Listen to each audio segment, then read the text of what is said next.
I've missed more than 9,000 shots in my career. I've lost almost 300 games.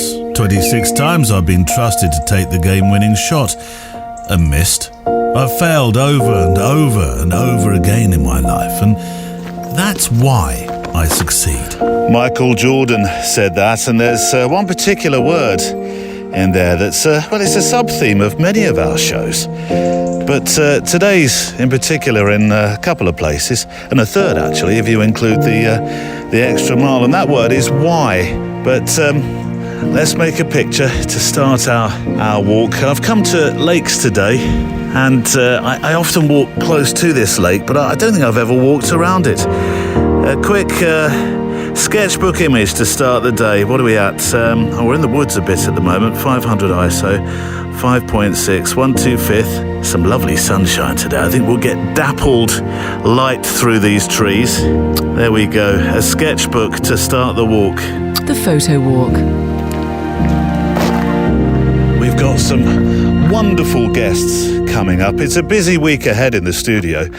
That's before we even put on our walking shoes and take to the trails, because we've got, let me read some names.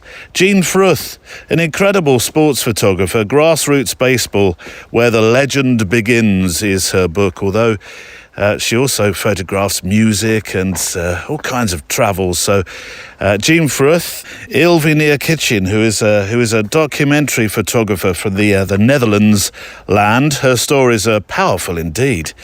And they're very human stories.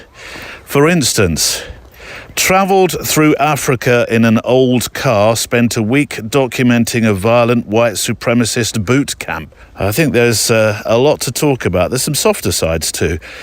And then Ian Howarth, who's a photographer who's based in Brighton, in the southern part of England land, working almost exclusively in analogue film.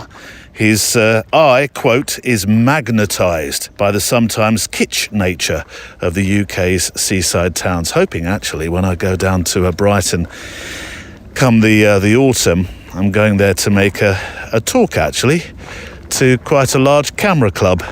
But I'm hoping that I'm going to meet up with Ian, and we're going to go for an actual photo walk together along the prom as well. So there's some guests coming up today. Craig Fleming, who was introduced to me, although I did know of his work, but there was a kind of a friendly nudge from Emily Renier, who's one of our extra milers and volunteers, helps out in the Facebook group. And Emily said, you really should have a chat with Craig Fleming. And so I'm putting that right today. See, I do listen. It's I think a very shoot the breeze style of conversation. It's a chat in all ways, really. He's a portrait photographer. He's a celeb portrait editorial photographer. He works in fashion, and he has a client list with the world's leading newspapers and magazines featuring on it that would look good on anybody's CV. But most of all, I think you're going to meet in fact, I know you're going to meet a photographer who, he hails from the steel town of Sheffield. You're going to meet a photographer who is, and I love this about him, 3 words, down to earth. Today on the Photowalk. I just think it's general conversational skills, I guess. And I think because I was a road worker for the council and I fitted beer pumps with my dad and family are from the steelworks, I just think you learn to be able to, if you can talk to people in those industries as well as people in the movie industry, have a genuine conversation with them, then that's half the battle. It's the Photo Walk. You and I making some pictures with our cameras or smartphones, sketchbooking our walk together, enjoying the letters and inspirational stories you've sent in, all made possible by our extra milers and mpb.com, which is a great website where you can buy and sell and trade used camera gear online. And I say this week after week, but I use them myself to buy quality, new-to-me kit, like lenses, camera bodies, and other accessories. It's a way of being part of the circular economy. If you're buying, you get peace of mind too with a 6-month guarantee. And you can't say that about every site you go to buy used kit. And if you're trading or selling, MPB will send a courier to pick up your kit on the day you specify. And once it's arrived back at their warehouse and gone through the checks to make sure it's been graded properly, you get paid direct into your account quickly. mpb.com, it's a very easy to use website. Try it today. And it's helping photographers to buy quality used kit or sell gear that you no longer need. You can free up some cash and give other photographers a chance to make their stories. Go to mpb.com. I'll have a link, of course, on today's show page. So on the show today, were you ever told at school, "You're thick"? Well, I'm going to revisit something we talked about a couple of months ago. We found a club that wasn't so exclusive, you see, or not see, as the case may be. Anyway, we'll explain more in a moment. It'll all make sense. Suffice to say, I'm going to ask you to do a visualization test today. We can all do it, and it may reveal something you were completely unaware about, as it did to 3 of our listeners last time around. We start a new feature roughly in the middle of the show with mixed media artist, podcaster, writer, and occasional photographer Jeffrey Sidoris. There's another new feature called Wish You Were Here, postcards. It does what it says on the tin feature, really, but I'll definitely need your help. There's more whys, too, from one particular amusing letter. Right, checklist out. Coffee, check. Garibaldi's, check. Walking boots, or shoes at the moment, check. Tick remover. What? Tick remover? Are you sure? Let's start the walk. I apologise at the start of today's show for a repeat of something that I first mentioned a couple of months ago. I think it was back in May, actually, after a letter from Mark Bagent that he wrote into the show about not being able to remember what you see, which brought a whole new importance of making photographs, making pictures as a documentary of your life. But it seems that this thing I'm about to mention once more, and I've done some more work into it or work on it, is a lot more common than I considered it would be, going by some of the mails that I've received into the show after Mark Bagent's original letter. So settle in for a minute or 4 while I remind you or remind my other listener, because I know you were probably across this right from the start of what was said. See, it all started with Mark's letter about being told at school he was thick. And it's an interesting subject, that, isn't it, when you start to get into it, and what you talk from a certain age, I would imagine, what you talk about with friends and what you hear on talk radio with a lowercase t, when people talk about how school is possibly dumbed down, either educationally or certainly in terms of discipline. In my day, school lunches would be 9-day-old cold porridge with weevils and warm milk in those small silver top bottles. We're always definitely on the turn. We had 3 hours of Latin before the school day even started, and it was legal to throw board rubbers at children if they spoke out of turn. That kind of conversation. Well, they're not called board rubbers anymore, are they? They're called erasers. Erasers, that's it. Board erasers or just erasers? We had we had a teacher called, no, I can't say the name. I won't say the name. We had he was an arts teacher, and I might have mentioned his name before, so maybe I shouldn't wince quite so much about it. But suffice to say, he was definitely old school. Was this particular teacher? Oh, look at this. Let me just make a sketchbook image. A sketchbook image of it looks like a hut that's been devoured by trees, and I'm always fascinated by these sort of things. Nestled within the plants, this old hut. Don't know what it was. What's a hut in the middle of the woods doing here? Let me just get a picture. The light is quite extreme. I'm not quite sure how it's going to work. F56, 400th shutter speed now, ISO 160. Hut in middle of woods. What about that, pups? Somebody wrote in this week, or was it on the Facebook group, where they say they've never seen a picture of you. I do put them up every now and then, Maybe, if I can remember. Note to self, try and remember, make picture of pups. Where were we?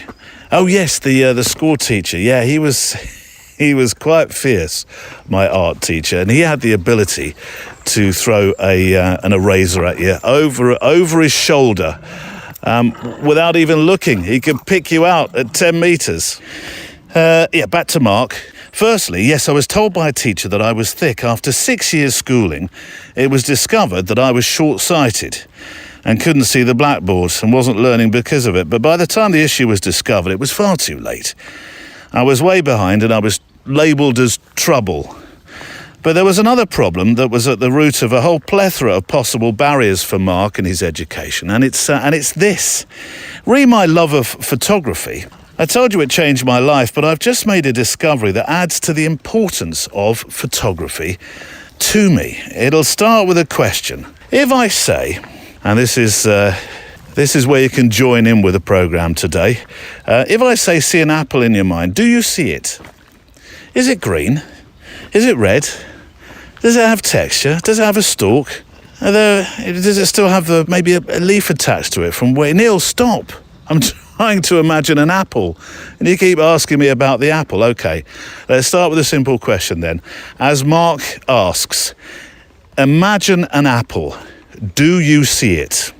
I'll give you 5 seconds to think about it.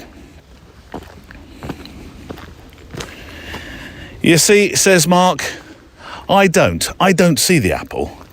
My wife and daughter see images in their minds, as I would imagine most people do, but I was completely blown away when I found out it's not something I can do. It seems that I and many millions of people are aphantasic. We can't see images. Barney, come away from there. Oh, it's not a diving board, this is a bridge. We can't see images in our minds. And it gets worse. Because as I can't see images, I forget what people that I've loved and lost look like. I don't have any visual clues for calling up memories. I have memories, but they're stored like database entries. I know that they've happened, but I can't see them in my mind. And because of this, I quickly lose connections with people and events like my whole childhood. I'm 67 now, and I've only just discovered this, as has science. So imagine how important photographs are to me. So I went off and I looked this up. I looked it up at the time when we talked about it in March, and I really took the angle that I took, and the angle that I researched loosely was how science is now discovering this. I was incredulous, really, that this could be a thing. Aphantasia, noun, medicine, the inability to form mental images of objects that are not present. If counting sheep is an abstract concept, or if you're unable to visualize the faces of loved ones, you could have aphantasia. And, atop that, I dug even further still. I went down proper rabbit holes with this one. Signs and symptoms, although just because you hear a few of these doesn't mean that, blah, blah, blah, lots of disclaimers, this is not a medical phone-in, and so on, include lack of vivid memories, difficulty remembering details or facts, difficulty imagining future or hypothetical situations, infrequent dreams, or lack of vivid dreams, difficulty recognizing faces, difficulty with mental sensations involving other senses, such as sound or touch. And it turns out that 3 to 4% of the world's population have this, and that's actually quite a large figure. Notable people on the list of those who have found that they have this include Ed Catmull, who's the co-founder of Pixar and the former president of the Walt Disney Animation Studios. James Harkin, who's a British podcaster and a television writer. Richard Herring, who I've always liked Richard Herring's work. He's a comedian, very good comedian. Penn Jillette, an American magician and television personality. Lynn Kelly, who's a writer on mnemonics and memory techniques.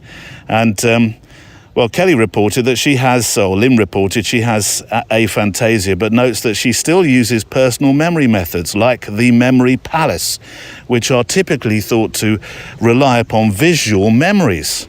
the late Derek Parfit, a British philosopher. His aphantasia may have influenced, it's thought, his long-time interest in photography. More on him in just a moment's time. So anyway, look, you're in good company, if that's not too clumsy a statement or phrase. And it seems that this Apple test that we've been doing, Apple with a lowercase a, is something that a few listeners subsequently did and found out that they too are in this not-so-exclusive club. Paul Friday, who's written in a few times to us on the show, he said, aphantasia, me too, he says it seems. What do you know? Or at least I think so. I've done the tests, it seems true, but I've nobody to compare my experience with. Is there any way that your letter writer and anybody who responds can get in touch to swap notes? Paul, I've put you in touch immediately with Mark, and you two can have a chat. Also, Leon Carlton from Boston, the one in America land. On the aphantasia thing, I've known for a while now about my inability to see in memories, as I call it. I wouldn't say it's something I feel I've lost, because I never really had it. But it's more common than you think, well, as we've identified. I work in an office where out of 19 people, 3 of us show strong tendencies or signs of being unable to visually recall like most people are able to. And finally, Paul Kingwell, who rounds this off following my list as well that I mentioned of notable people a moment ago. It's almost like we met in the production meeting room, Paul. The idea, says Paul, that not being able to visualise something like an apple or recall faces, that fascinated me. So I went off, did a little reading on this myself, and I found that there was somebody called Derek Parfit, who was a hero of mine as a philosopher, had this, and he has, you like this, Neil, a brain the size of a universe. See, throw in a Hitchhiker's Guide to the Galaxy reference, I can almost be assured of a flask, surely. No? Well, I tried. Interesting thing about Derek, and we mentioned Derek a moment ago, is that he went on to find a love of photography. And there's a fascinating Financial Times piece that I found about his work in places like Venice, where he worked only at the start or the end of the day. Beautiful, foggy pictures of the city, which show much visual maturity. It's not a piece about aphantasia, but perhaps, as your writer wrote, being a photographer, if you have photography, that picture making becomes even more important. It's your way to remember the world you experience and hold those memories close. Amen to that. And what a fascinating subject. And look, if you've done the Apple test, it's not completely scientific, as you'll find if you read a bit more about it. But if you've done the Apple test and you think, hang on a moment, this is a bit closer to me than I expected, I and perhaps our first Paul Friday, and indeed Mark Bajan, perhaps they'd be interested to hear from you as well. So write in, please. Stories at photowalk.show.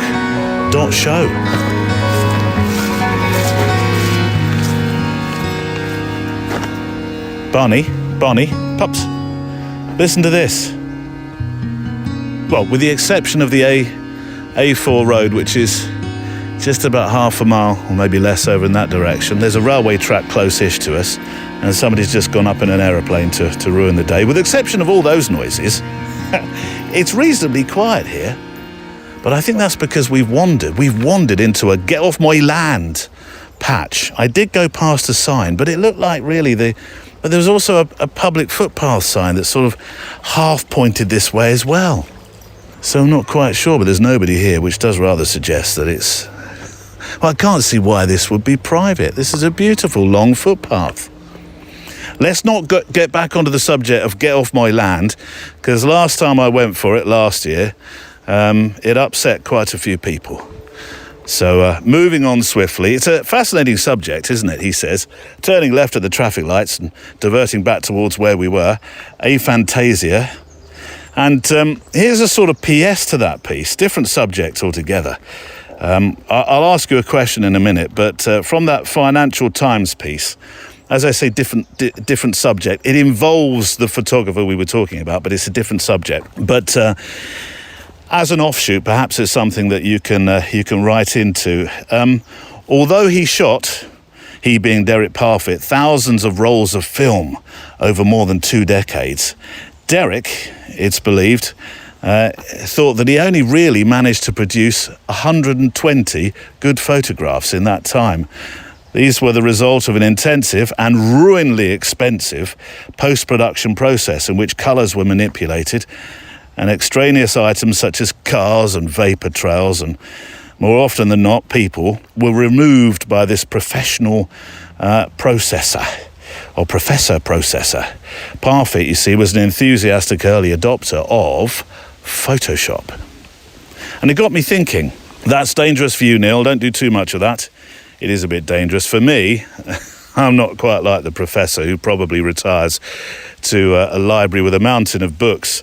For me, that usually means a rabbit warren of YouTube and Wikipedia directions and links and sublinks and links within. Anyway, you know what I mean. But it follows a chat with a friend following a similar question, actually, on the other podcast I present with my reprobate buddy Mullins, where we asked, why is it as we make more and more pictures that we believe our best work is our early work? Now, I know that's a generalisation and it doesn't work for everyone. Yes, I appreciate that. But for many photographers and perhaps artists will moot the same. So there's a question for you. Sometimes there are more questions than answers from our chats as we walk with a microphone, me and my camera, you and your camera, me with the letters as well. Sometimes there are more questions than answers, and we start a new feature today shortly with Jeffrey Sidoris, who I think is a great thinker on art, and I love his shows, particularly the ones with Sean Tucker, the philosopher photographer. Thank you.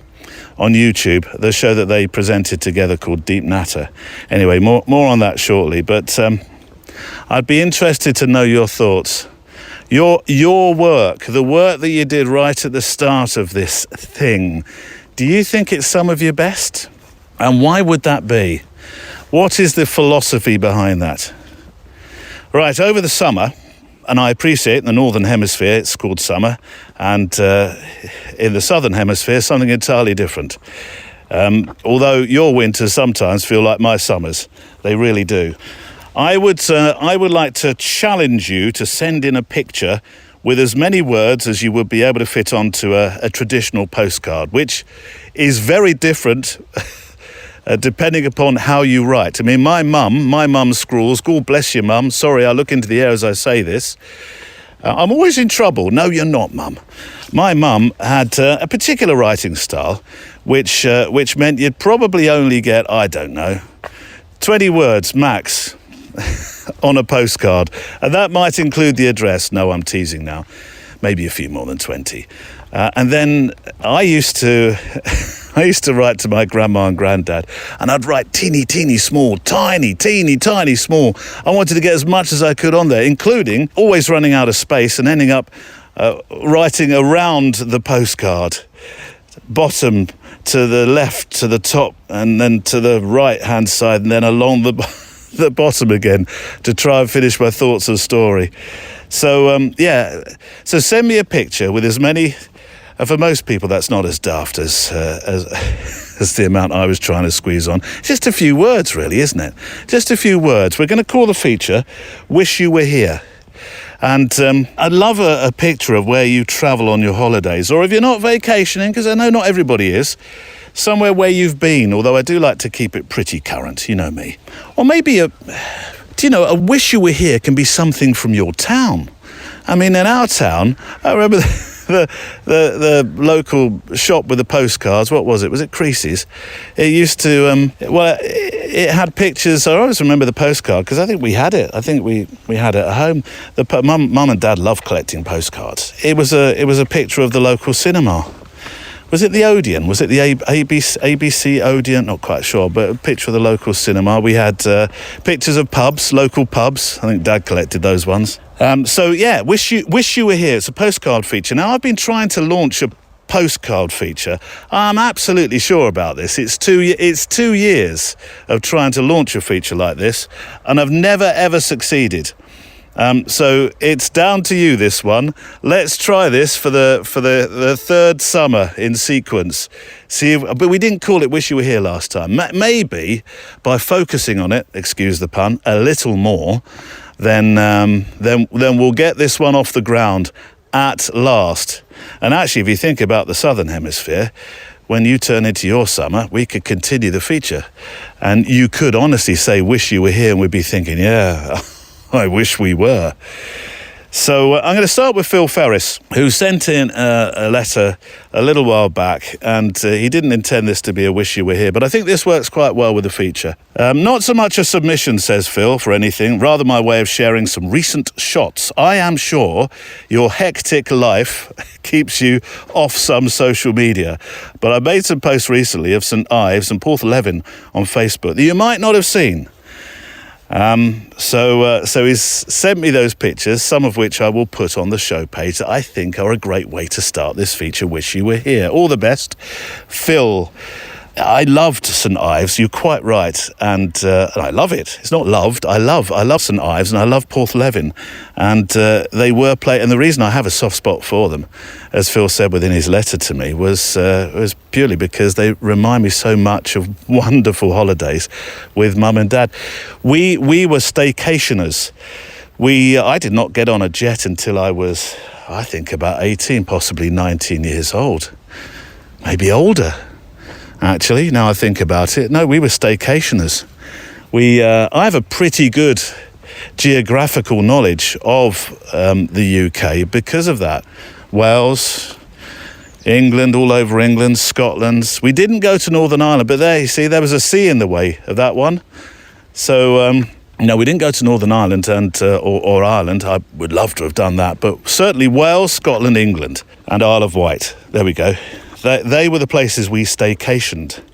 And we used to camp. Camping was our thing up till, I don't know, I think up to double figures. I think I was 13 or 14. The year where we turned up somewhere that, I mean, honestly, it rained, stair rods rain for 3-4 days. And finally it broke my father. And he literally ripped the tent down one morning in a fit of weather rage. I think the what's it called? The ground sheet was still there. Yes, it still had pegs in it. The ground sheet was there. The tent he just sort of bundled up and threw in the back. And my dad was very, very careful the way he folded tents, so I knew he was angry. He just bundled it up and threw it in the back of our blue Toyota Hiace van. I can still remember the number plate, TUV 158S. There we go. There's a memory. And so he threw it in there, and the burner that we used for cooking that got completely damaged in the process. And I always remember this. He literally threw it. He wound down his window, threw that burner out of the window toward I don't think it even went in it, toward the dumpster, the bin. And that was it. We never went camping again from that moment. But I don't recall St Ives and Porthleven ever being bad weather places. They are on the show page today. Thank you, Phil. You have, without even knowing it really, started this feature. So thank you, my friend. Right. Time, I think, for our guest, Craig Fleming. Now, I've known of Craig's work from the past, but it took a nudge, as I suggested earlier, from Emily Renier to reach out and say, Craig, is there any chance of a chat? And this really is a chat. It's probably a good example of what the Shooting the Breeze conversations sound like on the Extra Mile show, because we find some common ground in a couple of subjects that have two blokes going all dewy-eyed about their childhood interests. Anyway, Craig, he shoots portraits, he shoots celebrity, fashion, and theatre, and I love the very down-to-earth way that he shares how this all happened, as you're about to hear. Actually, it's a very, very down-to-earth chat in places. The beauty of talking to somebody who grew up in the steel town of Sheffield. Clients include the Sunday Times, the Los Angeles Times, the V&A, 20th Century Fox. These are big names. A host of household commercial names and people. Most of his work is shot digitally these days, but he still works. A lot of his personal work is on medium and large format analogue film for reasons of slowing down, for reasons of the way that he communicates with those who are his sitters. So let me introduce you, he says, in a sort of Robbie Williams way-ish. I'm not being poetically good at this stage. If Robbie Williams was from Sheffield, but I know he's not. He was from, where was he from? Stoke, wasn't he? Stoke-on-Trent. And you can't, even if you squint, and really squint by that, Stoke does not look like Sheffield, or vice versa. Let me introduce you to the first part of my conversation today with Craig Fleming. I went to look for famous photographers from Sheffield, Craig, and you share the city's photographic honours across the decades with Tony Mott, who's the rock and music photographer, 3 decades shooting music across the world. He now lives in Australia, actually. I bet he misses the weather. Yeah, absolutely. Yeah. And then there's Martin Jenkinson, who was, and this sort of plays into your world, actually. He was a steel worker, and he got made redundant, and then he became a photographer. And then he made some of the biggest and most important documentary pictures of the industrial struggles, including, there was a really famous picture of Arthur Scargill being arrested. And I went to look for that picture today, and it seems that Arthur Scargill got arrested quite a lot. So I'm not quite sure which one of the Arthur Scargill pictures that Martin Jenkinson made. But they were all made in Sheffield, as were you. Well, what was your Sheffield photographic upbringing, if there was one? I'm not sure, really. I was interested in photography from like age 11. Yeah. Because I had a cousin that I think he had a Ricoh or something like that, or a Chinon camera. And I remember it sat there on the windowsill and me wanting to touch it. And he was like, I was only like 10. And he was like, nope, do not touch that. Which is pretty much what I say now to like my girlfriend's kid. But yeah, I don't know. I always had an interest in it. It was mainly cameras when you start, isn't it? It's not, you never like at 11, especially at 11, you're not like into the documentary kind of thing. But I don't think Sheffield played a part in it other than the fact that there wasn't a lot to do here. So it was just a case of finding something. It was me and a friend that got together and we both bought Zeniths at exactly the same time. Oh, what one did you have? The Zenith EM and then the Zenith 11. I think I had EM. I think that was the camera that was bought for me. Yeah, they were about 12 quid, weren't they? Yeah, they weren't expensive. Yeah, and they came with a 44mm Helios standard lens, which apparently all the filmmakers love those lenses now. So they're probably more than 12 quid now. Yeah, a lot more than 12 quid on eBay. I think about 200 quid. Yeah. And then left school young, because school just wasn't for me at all. Got on a college course in Sheffield, a really good college course, only to find the first morning that they'd overbooked it, and then they sent me on this terrible course, foundation course, which was awful. But it gave me access to a darkroom, and I was in the process of building a darkroom. Well, I said building a darkroom, converting my bedroom into a darkroom at the time. So that was about 16, 17. Then I got on at an industrial photographer's in Sheffield, Andy Ward's, a Ward photographer, who, looking back, that's like the most boring genre of photography that you don't know what you're going to be shooting. I've seen loads of really great industrial stuff. Yeah, now, yeah. But I think back then in Sheffield, he was shooting everything from trucks, sofas, baths, licorice all sorts, everything. He shot everything. Like, there was nothing that, even if he was shooting trucks, they would organise that you'd be on a certain bridge on the M1 as this truck went past, and then you had to photograph it. Right. Portraits. So it was a really good learning curve, because you got to learn how to shoot like the most bizarre products. You might not even know what it is, an industrial product. And that kind of taught me how to sort of like use reflectors, just to punch a little bit of light back onto an edge of a product so it highlights that, so it gives it shape and form. Beds, we used to shoot beds and sofas in the studio. You shoot it on a big 8x10 plate camera on I think it was Velvia or Ektachrome. So metering had to be like spot on. You could not get that wrong. No.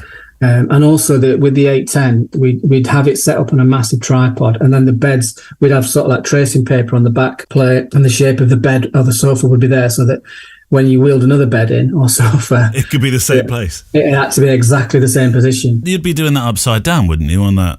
Upside down, back to front. Yeah. But I still shoot on an RZ, so that's back to front as well. Yeah. So I'm kind of used to that now anyway.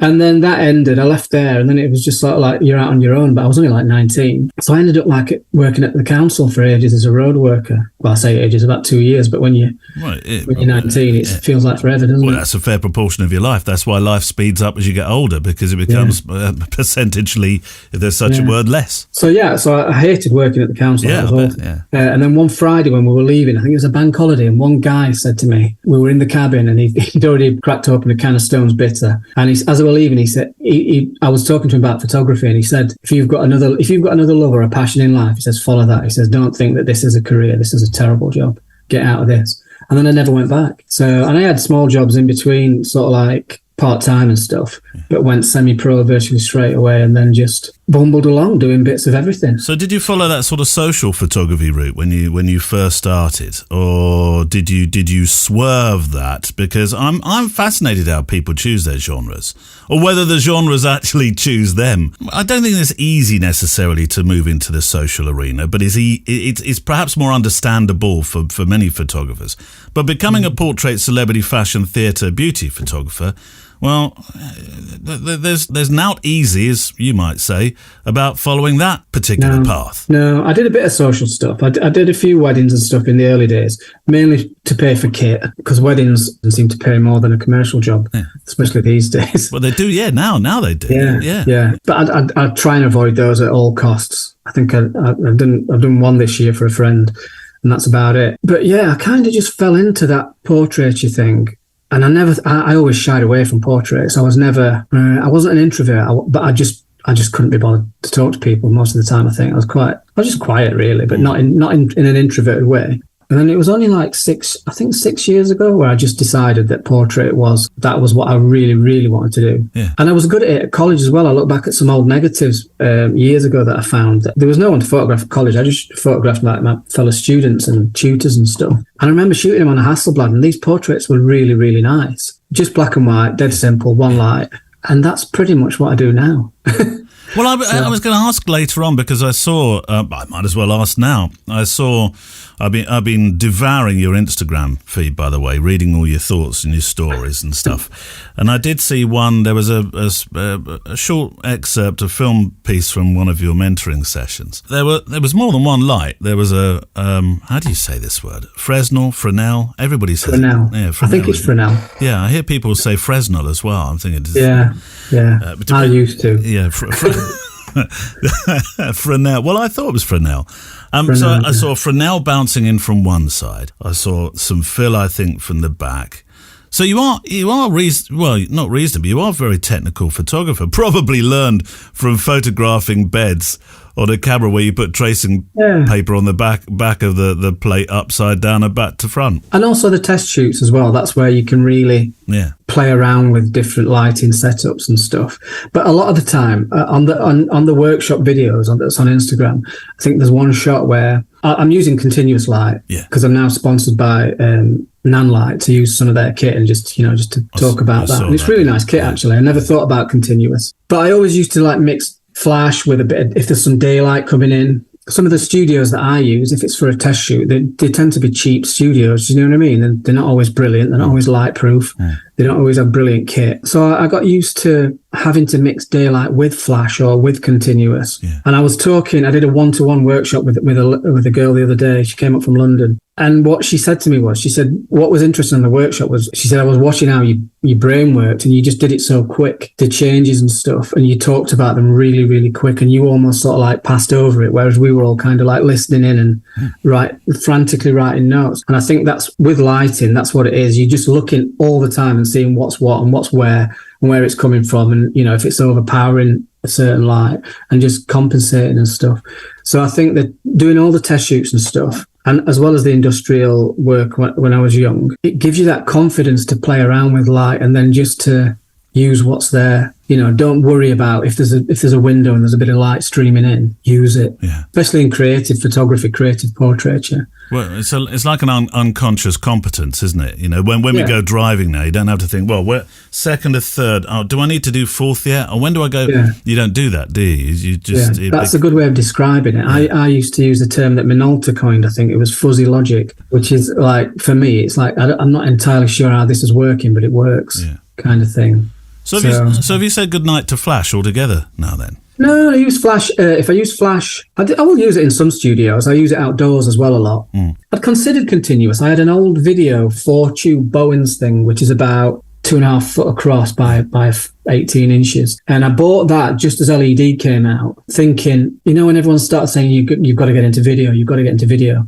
Anyway, I bought that and then never got into video. But I did use it to light my black and white portraits. And it was really contrasty light. It was beautiful, dark shadows. Yeah. And then when Nanlite got in touch, I just thought, well, I'll give it a go. I'll have a play with them and see what they do. And they're really, really cool. They've got all kinds of different effects and stuff on. And then I was in Vienna last year shooting some corporate headshots. And they'd asked me to shoot at the last minute, as they always do, on the day. Will you shoot some video as well? Some video portraits, just kind of turning into camera, smiling at the whatever. I call that the Harry Potter style of portrait, because they end up usually on the front page of a website of a corporate, and then you're looking at the website and you're thinking, did she just move? Yeah. I think they're quite sinister. Do you? Yeah, I don't like them. Do you not? Well, I suppose it's a bit when you're not. That's my feeling though. When I'm looking at a website, did she move? Did she blink? Yeah, did she just move? Yeah, it's bizarre, isn't it? Yeah. When the guy that commissioned me said to me the day before, he was like, "Can you shoot video?" I was like, "The Richard Branson school of just say yes." And then I ran back to my room, flicking through the manual, working out the best settings, frame rates and stuff like that, which I didn't have a clue about. I just set up the X100V, and at the time I thought they looked really nice, but when I sent them all, they all had flicker on. I don't shoot a lot of video, but when I do, there's a part of me that just dies inside when I think you got cheap lighting, because it's not 50 hertz and it's flickering like anything, and I can't balance it. I can't make it work. I just want to throw the camera out the window. Yeah. Well, I'm colourblind anyway, so everything comes back green. Well, that's the Matrix look. Don't knock it. Oh, yeah. I always tell them it's on purpose. It's stylish. But the Nanlites are great because you can change all the colour temperatures, different modes and stuff. And that's what the Fresnel was. That they'd sent me that to have a play with, because I'd always fancied shooting on one of those. Yeah. And the first time I used it, I thought it was awful. But you have to get the subject right, and you have to soften it somewhat, really, really lightly. Well, you did that by bouncing. Because I got really annoyed with it, how it looked. It's somewhat, it's very liberating to hear somebody saying, "I used it that way because I couldn't make it work the other way." Yeah, there's so many people that will tell you something that's a half truth. Yeah, I'm not going to. Yeah, it's like sometimes I am winging it completely, even on big shoots. It's like, let's just see what this does, and it generally works. I mean, if you know lighting, you can bounce it off anything, can't you? Yeah. And that's the thing. That's the thing about just knowing if something's not working, knowing exactly the workaround to use to get it to look at least something like. So it's not all speed dial to agents and actors in your life, though, is it? Because your work with the good folk you meet on your travels seems just as precious to me when I look at your website. I was looking at Portraits of Britons. I love that work, and I do want to talk about Bill Nighy and all those famous people, but it seems the Portraits of Britons is the bit that I think I lingered longer on. I was looking at a tattooist, there was a tattooist, there was a steel worker, folk that work in the fairground, a surfer dude in Cornwall. Surfer dude, yeah. They're always good, aren't they? And this plays to me, a steam traction engine enthusiast, because I went to a proper English county show just a couple of weeks ago where that was very much the theme of the thing. Is there a portrait in waiting wherever you go? Are you never off duty in that respect? Never. I'll take the camera everywhere, even on a dog walk, generally. If the light's right, especially. I mean, I'm off in summer. I'm always going to air shows and things like that. Yeah. And if there's ever anything around, I'll just take a camera. Well, I spotted Duxford actually from one of your pictures. Well, I did. This is going to sound really sad, but I spotted the hangar before I saw below the description. I thought, that's Duxford, that is. Yeah. Is that the hangar that Susanna York stood in front of in the Battle of Britain? Yeah. Not the one they knocked down. No, that one they blew up. They blew up one of them, didn't they? Yeah, we go to Duxford a couple of times a year. I love it. Sorry, I interrupted you. I got all excited about Duxford.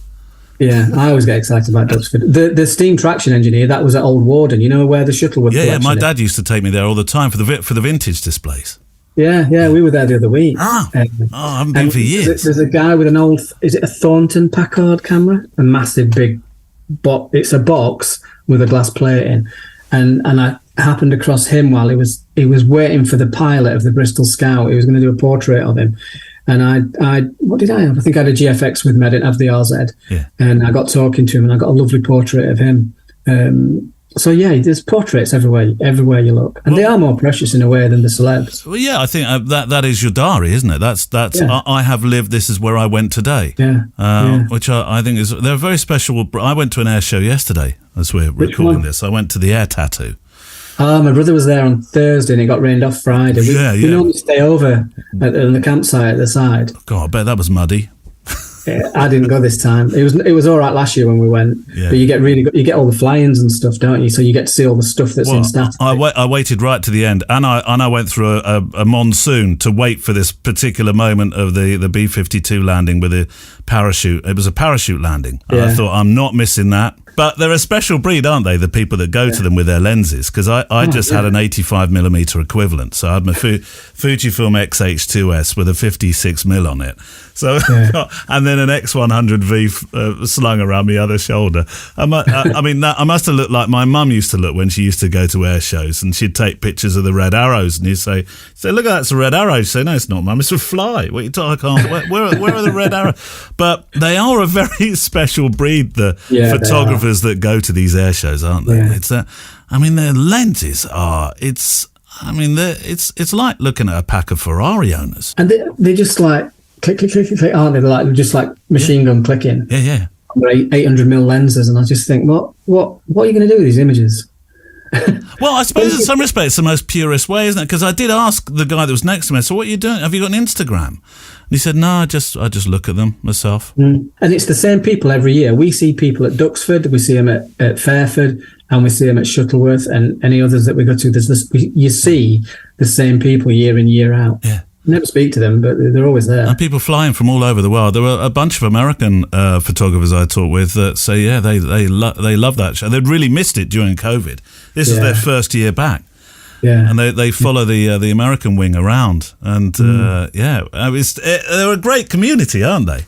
Yeah. And it's lovely. I love air shows. I think they're a fantastic part of British summer. Very much. Like the country show as well. They're all visually rich in portrait subject matter, So aren't they? do you go to country shows then to make portraits on purpose? Or do you go to them because you genuinely enjoy steam enthusiasts? No, I genuinely enjoy country shows anyway. Yeah.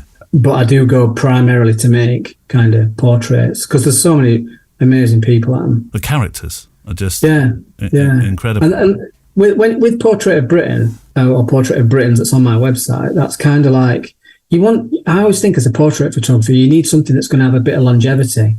Do you know what I mean? And I used to look around and think, I look at the old pictures, like Daniel Meadows type pictures and stuff like that. And is it Chris Killip and all those? Yeah, Chris Killip, yeah. Yeah, they shot the old, the old black and white stuff. On the Isle of Man. Tish Murtha, her work's like stunning. And I always longed to sort of like be able to shoot that. Because everything I shot when I was a kid, I've just lost all the negatives. Never kept them because I didn't think there was any relevance to them. But obviously there is. Yeah. So now I try and shoot what's relevant to me that maybe, and also when I'm shooting my own test work, my own portrait work, I try and make it look timeless. Yeah. Which is why I shoot on film, and it's also why I shoot on a GFX, because it gives you the most film. The GFX I think it's the only digital camera I've ever used that gives you that kind of timeless quality. Over and above all the really expensive Phase 1 cameras and stuff. Yeah, I think it's the glass. Wow, okay. It's the glass. I've never used a Phase 1, and it's probably something to do with like what I do in post as well, which I do. I add a little bit of grain and kind of always like boost the contrast a little bit. But that's the aim of any of my shoots. I just want people to look at it and go, when was that done? You know what I mean? When did you take that? So it could be any time over the last 40 years. Was one in particular I want to come to in a moment that I think fits that bill perfectly. When you do go for your walks, by the way, you say you always take a camera with you. Very often. I can see your dog asleep in the background at the moment. He's obviously your photographer's mate when you're out doing the dog walk. Yeah. What do you take with you then? F3 sometimes. Okay. Just stuff I can hide, really. That's really. So always a film camera? No, not always. I used to take the X100V a lot with me. But I sold that just before the prices went through the roof. Story of my life. No, it can be anything. I've got an XH2 as well. Yeah. is it 1655? So that'll often come with me. If I'm really like feeling energetic, I'll take the RZ or the GFX because they're quite heavy, aren't they? But F3 normally or the XH2. Only a small amount of photographers appeal to, attract, or are snapped up by agents. You are one. I'm intrigued to know how those relationships come about, because you don't seem to me, and I apologise if I'm now going to insult you, but you don't seem to me to be somebody that would actively chase an agent. No, they came to me. I was approached by a company called Squintbox, it's a team of London-based female ex-photo editors. Right. That in COVID got together and decided to do this thing called Squintbox, where you pay them a certain amount of money every year and they push your work onto... So they're not an agent, they don't take a cut, they just take a yearly fee. And in COVID just killed everything, didn't it? Dead. It was horrible. Ridiculous. So I was trying everything. And then through Squintbox, they'd sent my pictures to Agent at Large, to Pete, and he just got in touch and said, would you want representation? I was already represented by someone in Manchester at that point. And I just said, yeah, just because he was London-based and stuff. And Pete's pretty cool. We get on really well, sort of thing. We went to Benidorm together under the guise of a trip, of a working documentary trip, but it was not a documentary trip. It was a boys on tour thing, and he'd never been to Benidorm. I'd accidentally been years ago and hated it. And I was talking to him once about how horrific it was, and he was like, "Let's go to Benidorm." So we went. Was it as horrific this time, or did you enjoy it more? Yeah, absolutely horrific. It was still terrible. To be fair, we were in a really nice place on the Spanish side, south of where all the Costa del Nonsense goes on. Yeah, all the British. Can I say idiots? Yeah, actually, I think that's rather tame, actually, for what goes on. Yeah. So we went to Benidorm for a week under the guise of a documentary shoot, but I didn't take many pictures. I was going to say, did anything come back at all? I've not seen anything on your website. There was a little bit. Is there? There was. We went to a caravan park full of expats. Right.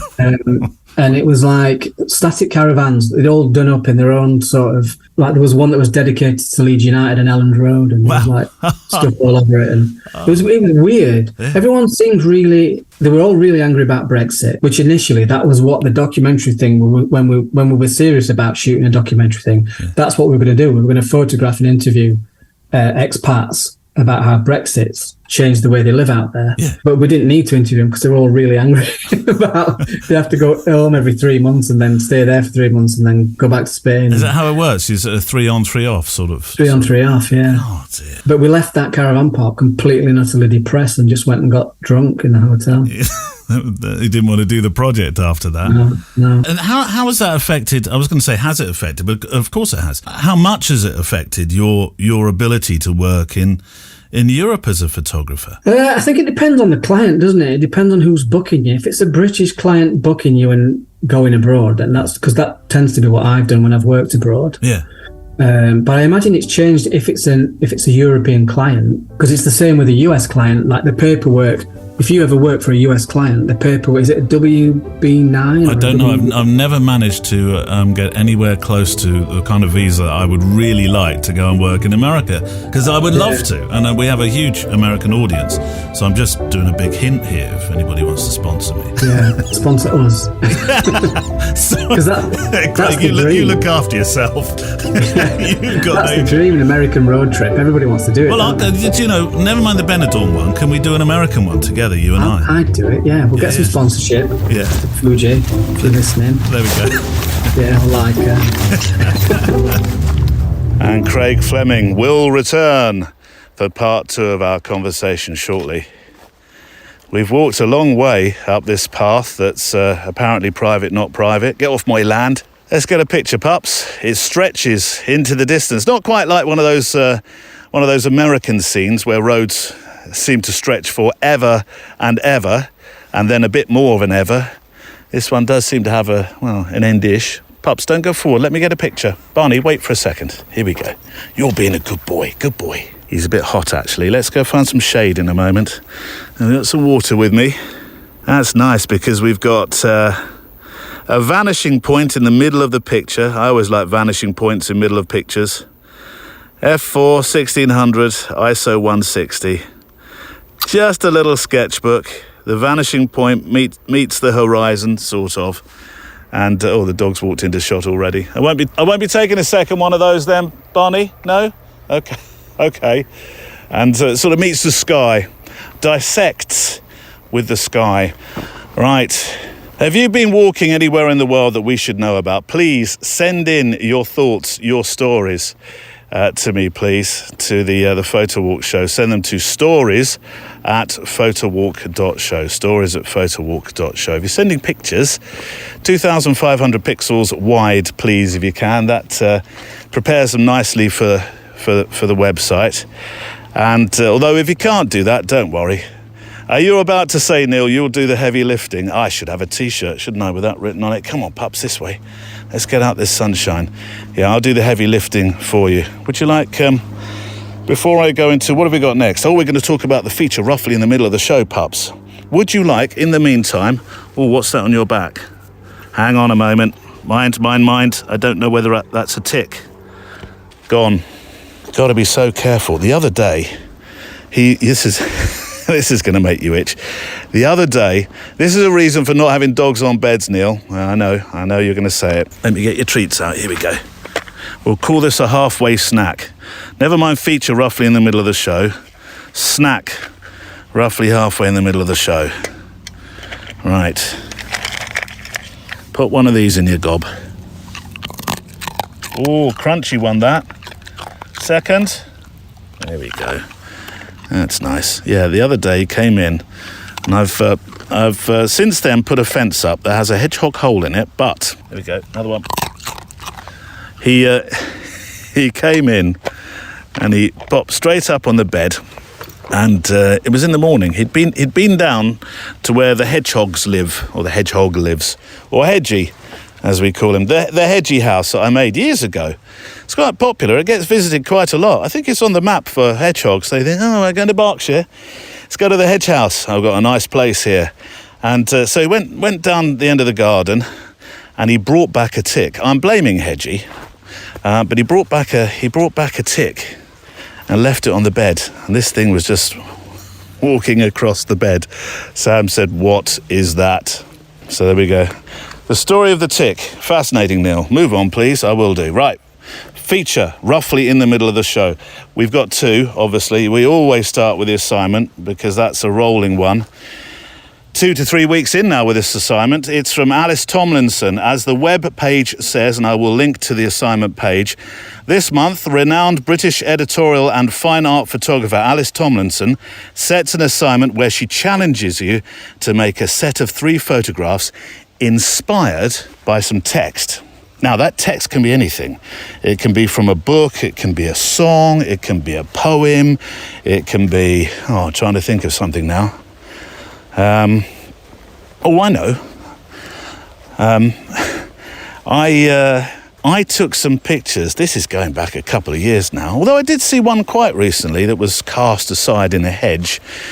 This might not have happened where you were, but it happened where we were. There was a particular walk, actually, where we would take Barney and we'd go with the family. It was a time when you were only supposed to go out with your nearest and dearest.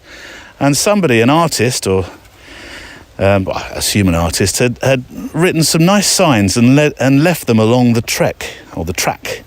And they would be words of encouragement, warm words.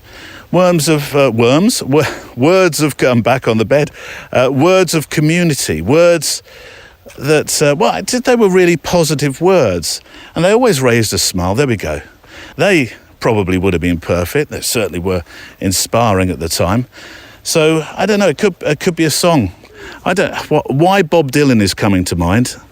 I'm not quite sure, but Bob Dylan, of course, wrote many inspiring words that have been important for many folk growing up. So I don't know. Look, words inspired by text. Come on, Neil, get it together. All right. Inspired by text, make a series of 3 pictures. Over to you, as they say. Right, it being the 3rd Friday in the month, I'm delighted to say that my guest for the 3rd Friday is going to be, for the foreseeable, Jeffrey Sidoris. Now, he is the podcaster behind Process Driven, behind Iterations, behind Deep Natter that I mentioned a short while ago. He's an artist. He's a writer. He's as he says, sometimes photographer. And he's somebody that makes me think and ask questions.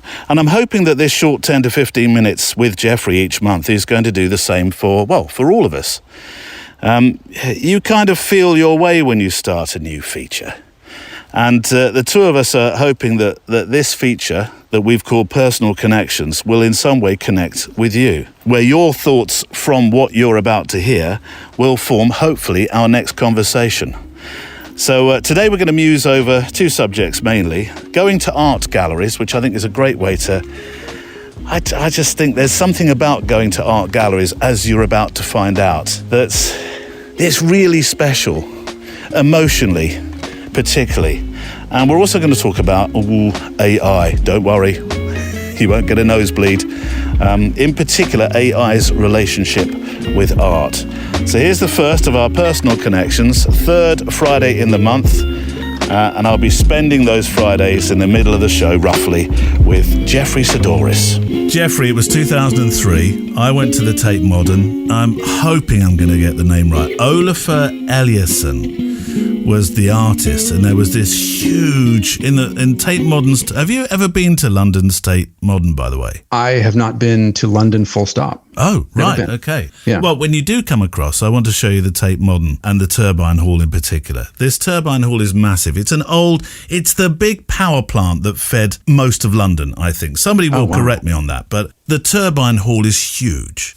And in it sat Olafur Eliasson's weather project. And I looked it up because I needed to remind myself of exactly what it was. It was essentially a 15-metre diameter orb, and it had 200 yellow lamps in it. You wouldn't know that it had 200 in it because it just looks like one big lamp. And it's supposed to resemble the sun. And they pushed in some smoke as well. So you felt you were in this sort of hazy presence of the sun, and people would stand in front of it like it was some sort of scene from, I don't know, the Close Encounters of the Third Kind or something. just silhouettes of people against the sun. It was I think it's the... Look, I've been to art galleries before, but I think that was the thing in 2003, and that was roughly roundabout when I started being a professional photographer, give or take a year actually.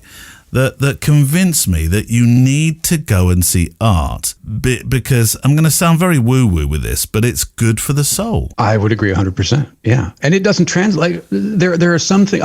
I'm looking at photographs of this weather project right now, and I can promise you that it doesn't do it justice. Not even having seen it. No. There's no way that these photographs could do justice what you've just described. There wasn't a sound, but there was. Is it possible to have a sound of silence? Simon and Garfunkel said there is. That's true, but people shuffling around, not quite sure what to make of this thing, because to some people it might have been, what on earth is that? It's just some great big light. Did it ever change in color or intensity, or was it just a constant experience? No, constant. A ceiling of mirrors, artificial mist to create the illusion of the sun. That's how it's described. It was beautiful. It was amazing. It was silent.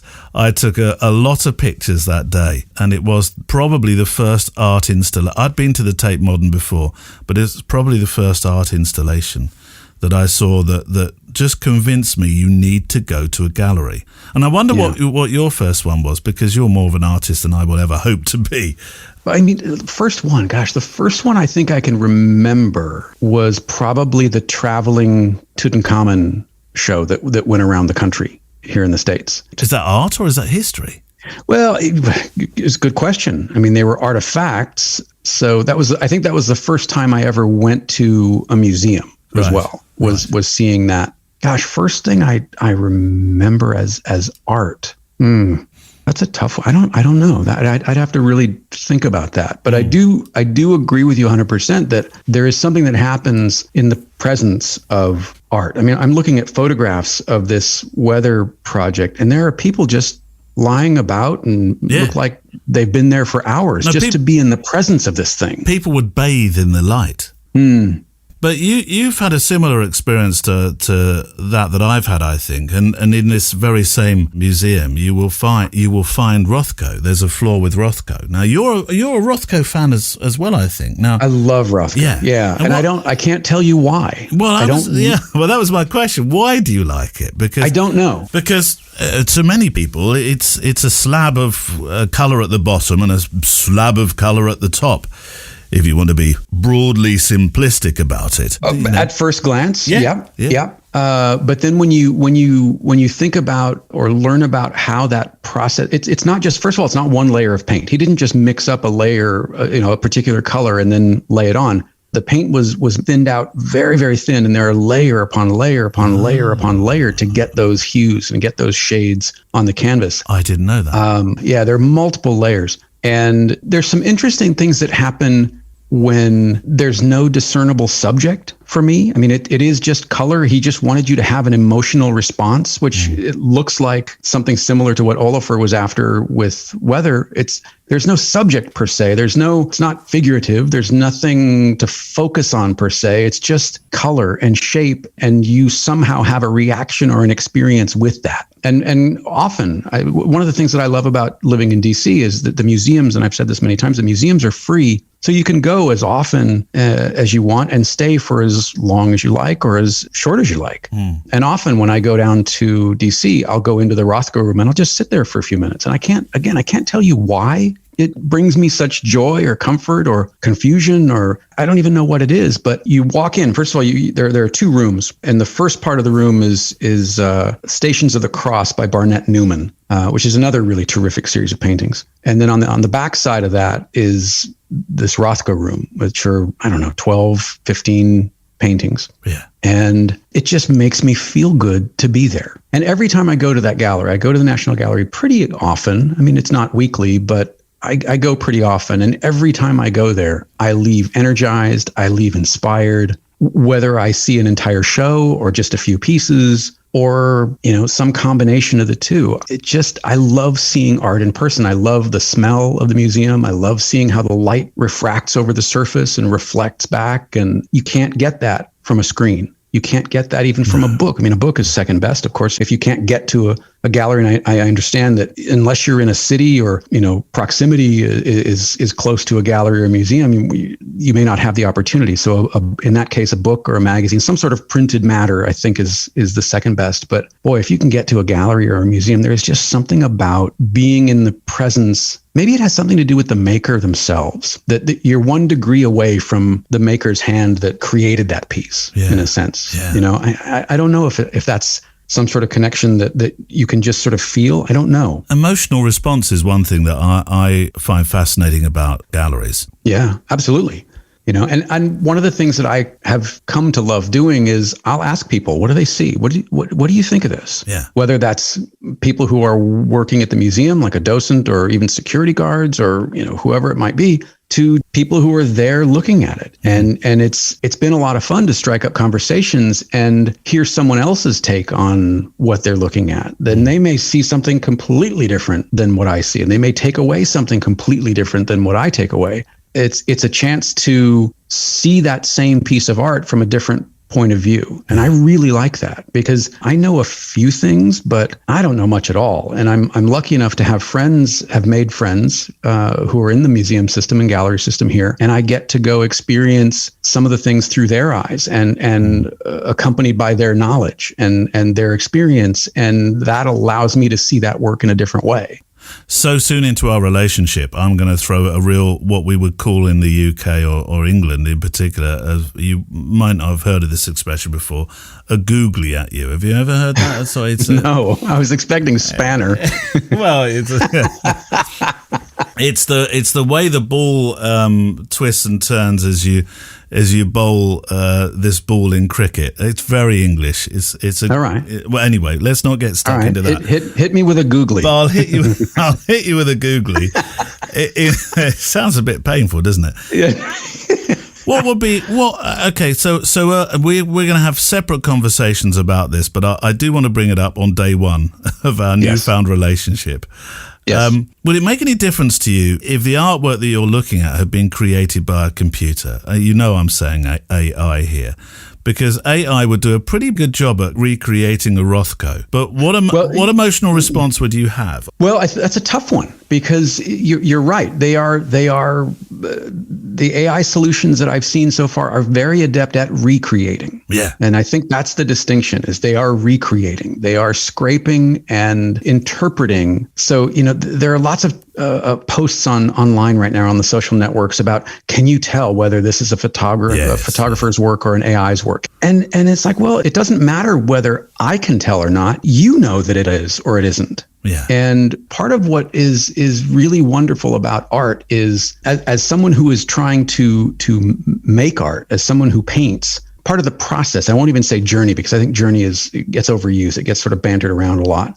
Part of the process is allowing yourself as the artist to be transformed or affected or grow or change in some way. Yes. And I think AI removes that opportunity. You're not creating, you're describing. And I think there's a big difference in that. If I could describe a scene and then the AI interprets that description and spits out something else, it may be what I was after. It may not be what I was after, but I don't have a lot of input or control at the moment. Will those tools change in the future? Probably. I mean, this is the other thing is, everybody's an AI expert, and this stuff has been around less than a year in widespread use. I mean, Midjourney is only, I don't even think it's a year old yet, is it? I don't think it is. So AI hit me probably in February, March. All of a sudden. This is a hard subject. And I know people are doing some amazing, they're creating some impressive images with it. But again, part of the reason that I take photographs or paint or write or do whatever it is that I do is for the actual experience of doing those things, the process of doing those things, and putting brush to canvas and getting better at it the more I do it. If my practice is purposeful enough and I'm noticing what I'm doing wrong and I'm making adjustments, it's not just repetition. Same thing with photography. If I'm taking pictures and then either looking at them myself, which I do, yes, or asking people who are better than me. It's what's the adage? If you want to be a better tennis player, play with somebody better than you. So you show your work to somebody better than you and ask them what they think. What do they see? And you use that and go back and take that feedback and try to become better and try to think about it in different ways and become more purposeful. Like all of these things that are innately human, at least at the moment, right? Is that going to change? Will AI become sentient? I don't know. Maybe. I mean, it could be. But there is still something right now at this point, circa 2023, there is still something uniquely human about making. And I want to stay in that light. Yes. Rather than just turning that over to a piece of code that's scraped other people's work in order to create something new. And I'm using my air quotes for new. You've poetically bookended this, haven't you? Or by saying, I want to stay in that light. We come full circle to Oliver completely Ellis. Unintentional. This is luck of the draw. I don't think AI could have done that. I think only you could do that. And my thanks to Jeffrey Sodoris, who will join us on the third Friday of each month for Personal Connections. I am hoping that from that you'll have some thoughts. This show is all about the letters. It's all about you. You are what makes the show. I know I say that regularly, and you know I mean it. So write to me, stories@photowalk.show, stories@photowalk.show. And that goes for anything else that you'd like to write in about. The new Wish You Were Here feature. Any thoughts you have about photography, what making pictures means to you, then I would love to hear from you. You are the author of the show, stories@photowalk.show. And I want to thank also the point of the show where I do this, my extra milers, our extra milers. We're all in this together. Our special community of friends, photographers, walkers, hikers, thinkers now who support this show. Once a month, there is a live Zoom show where we share our experiences and we have a guest speaker from the community. And every week there's an extra Photowalk show called The Extra Mile. I like to think it's It's a safe place where I can share more private thoughts and adventures about this great thing that we love to do, walking and making pictures, spending time out in all weathers. I was about to say the sun, then I am remembering there is a southern hemisphere. See, I don't forget. And this week, well, the latest is out. This week we hear from Kate Cunningham, who's our Shooting the Breeze chap, because our extra milers are very much the stars of that particular show. She talks about what making pictures means to her as she emerges from the pandemic cocoon, including the most beautiful sign-off to the question that I often ask, and we've already mentioned it, why? Which I'll play just a very short excerpt from in a moment. Former guest Ed Birchmore, who walked from the east to the west of the UK. Now, I appreciate in some people's worlds that's not a long way, but it is. If it takes a couple of months to do, or 6 weeks or so, it's a long way. He shares some thoughts about kit for longer wild trekking, and Craig Fleming returns with some thoughts about making a long-tail project of the beautiful game. I've started projects before, and when you think too deep about them, you end up like losing energy. Yeah. So with the beautiful game thing, because it's especially in Sheffield, because obviously it's like the birthplace of football. Well, are you Wednesday or United, or am I not allowed to ask? You're Wednesday, right? I'm Wednesday, but I live with United fans. My girlfriend and her son. Oh, that's awkward. Yeah, but I just spit in the tea. Don't worry, they won't hear it. So you see it wherever you go in Sheffield. Like the way it started was I walk the dog down a river, and every Monday there's a football rolling in the weir pool that's like it's been kicked over the fence of the football pitch. Right. If I got my waders and got all these footballs, I'd be able to start a sports shop. So I'd see them everywhere. And then I was up in Stocksbridge, which is a massive steelworks place, and there was one, clearly someone had got fed up of this ball coming over the fence into their garden, that they'd stuck it on the spikes Oh, no. of the steelwork fence. Miserable. My why comes into play. That question actually comes to my mind every time I'm behind the camera. When I'm taking a photo of someone who says, I've never had a good photo taken of me, I feel ugly, I'm unattractive, and I say, trust me. Because I see you. Solar was fantastic. Was it? Yeah, there's this, it's called a Big Blue 3. Yeah. Yeah, it unravels. It's like a small case which you hook to the top of your rucksack, roll it down, and then attach it to the bottom. And it has 3 USB points. So I pretty much, I would say, over the whole 36 days. And other than the first few days where it was grim, wet and horrible, I did plug in here and there, but the vast majority of my journey was off grid, and I charged a power block and my phone and a tablet. The tablet was a kind of a wet weather emergency thing, so the solar panel worked fantastically. I was ever so impressed with it. So yes, this week's Extra Mile is out, and you can listen to it by clicking on the Support the Show icon, which is on the front of the website, photowalk.show. If you are not a member, the latest have 5-minute free previews as well, although usually it's just me at the front of the show, so you don't get to hear our wonderful guests. But honestly, I don't know where the idea came from. Probably from you, because you're good like that. Those that belong, who are extra milers, everybody gets a chance to feature on the show, talking about their worlds, their work, their interests, why they like to photograph, what they do, why they do what they do. I'm getting a bit confused now. That's because I'm looking at Barney. What are you doing? Look, I brought him a lovely water bottle full of fresh water, well, fresh-ish, from the tap, and you still rather drink the water out the puddles left by vehicles that have passed through them. Please, pups. Where were we? Yes, our stars of that particular show. Get my thoughts together now. Gather are you, those who are extra milers. Just a brief note. Another place went on the Africa expedition this week. Oh, I'm so looking forward to that. We have, of course, our retreat coming up in Inverness in September, which will be great. And then we're going in 2024 at the start, in January, just crossing into February. We're going for 10 days to Africa, to the smiling coast of Africa. Beautiful. the Gambia, with all its sounds and smells and things to photograph. Honestly, I'm so looking forward to it.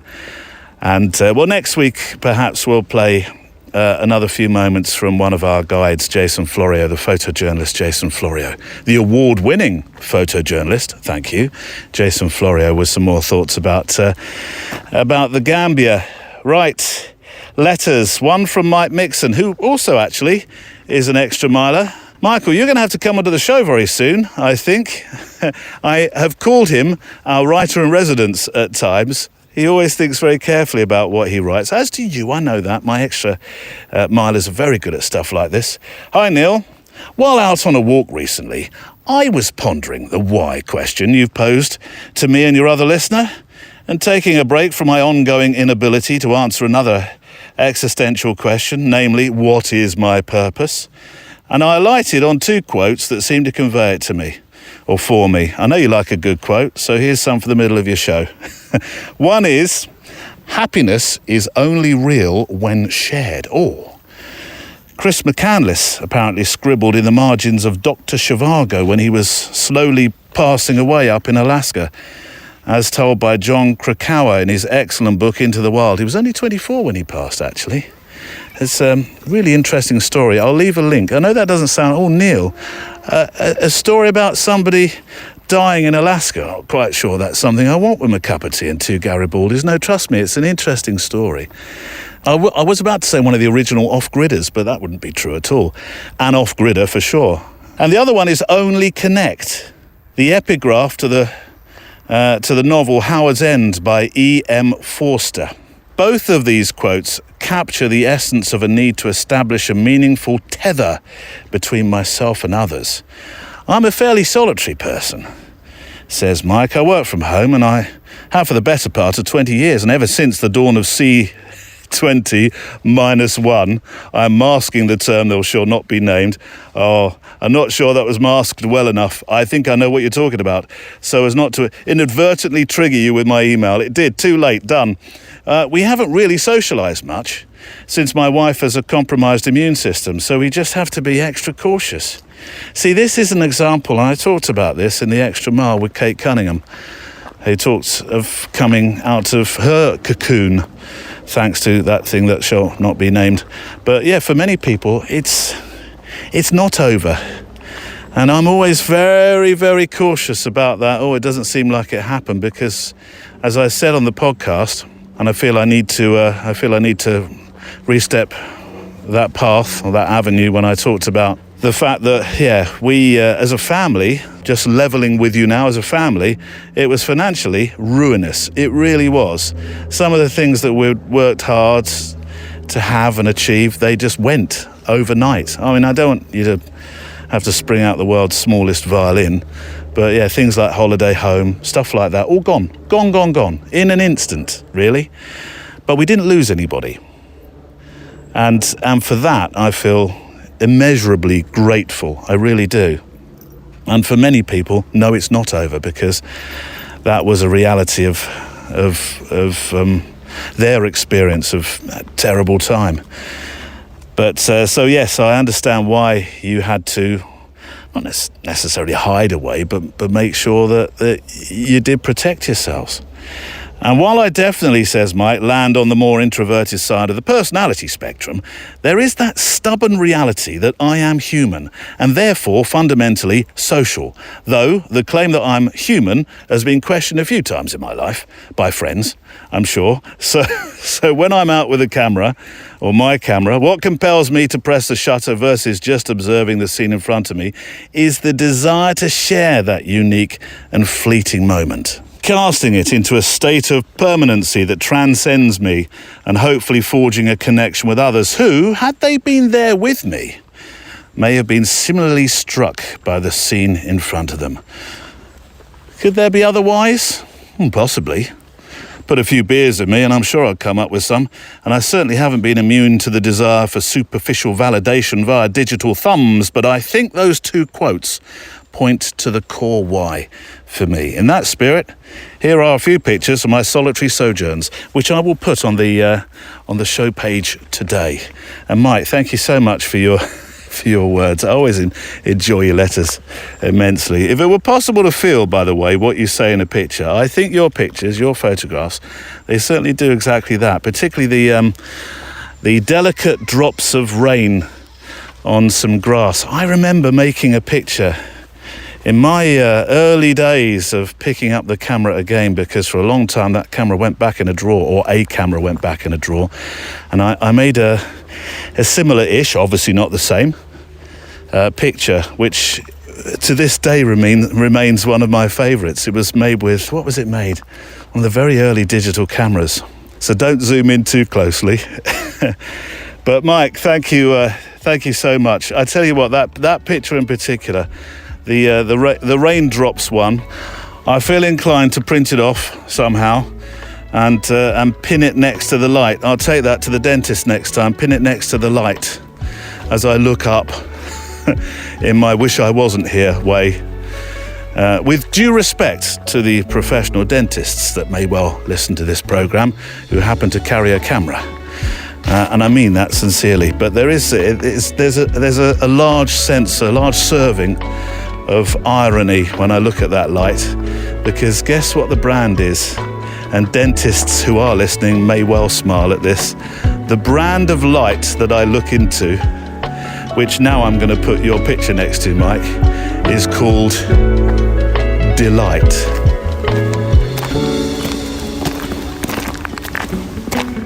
It's the photo walk of a Friday. Me with my camera, you with your camera. Also, I've got your letters that you send in. Please do keep... Oh, that looks ominous. Ominous clouds, pups. I need to get a picture of ominous clouds with the words of Steve Shipman ringing in my ear, my mentor. Tell a story by looking up. I shall do exactly that, Steve. Look at this. Look at these dark, foreboding clouds. I'm going to go to F8. Shutter speed's gone up a bit. I'm going to go for the F8's good because you get the starry kind of flare of the sun coming through some trees, which I've got. So it's almost silhouette-y in a way. F8, 3,800 shutter speed, 160 ISO. Not quite getting the sun like I thought I would. Let's go for this. Here we go. Another sketchbook image. Pups, he's been very patient today. You have the last few walks. You've been very patient. Do you want another treat? Is it treat time? Can I read this first, and then I'll break open the treats. Look at this. He just looked down at the floor. Oh, really? Must we? Right. If you'd like to stop staring at me. All right. Come on. More crunching, please. Bit of ASMR. We'll get a YouTube channel. Yeah, we'll make millions. Those YouTubers, some of those films where people are eating pasta and chewing loudly, is incredible. They get amazing viewing figures. Something like, I don't know, 500,000. I mean, make a beautiful story about art or something, and you might get 1,000 or 3,000.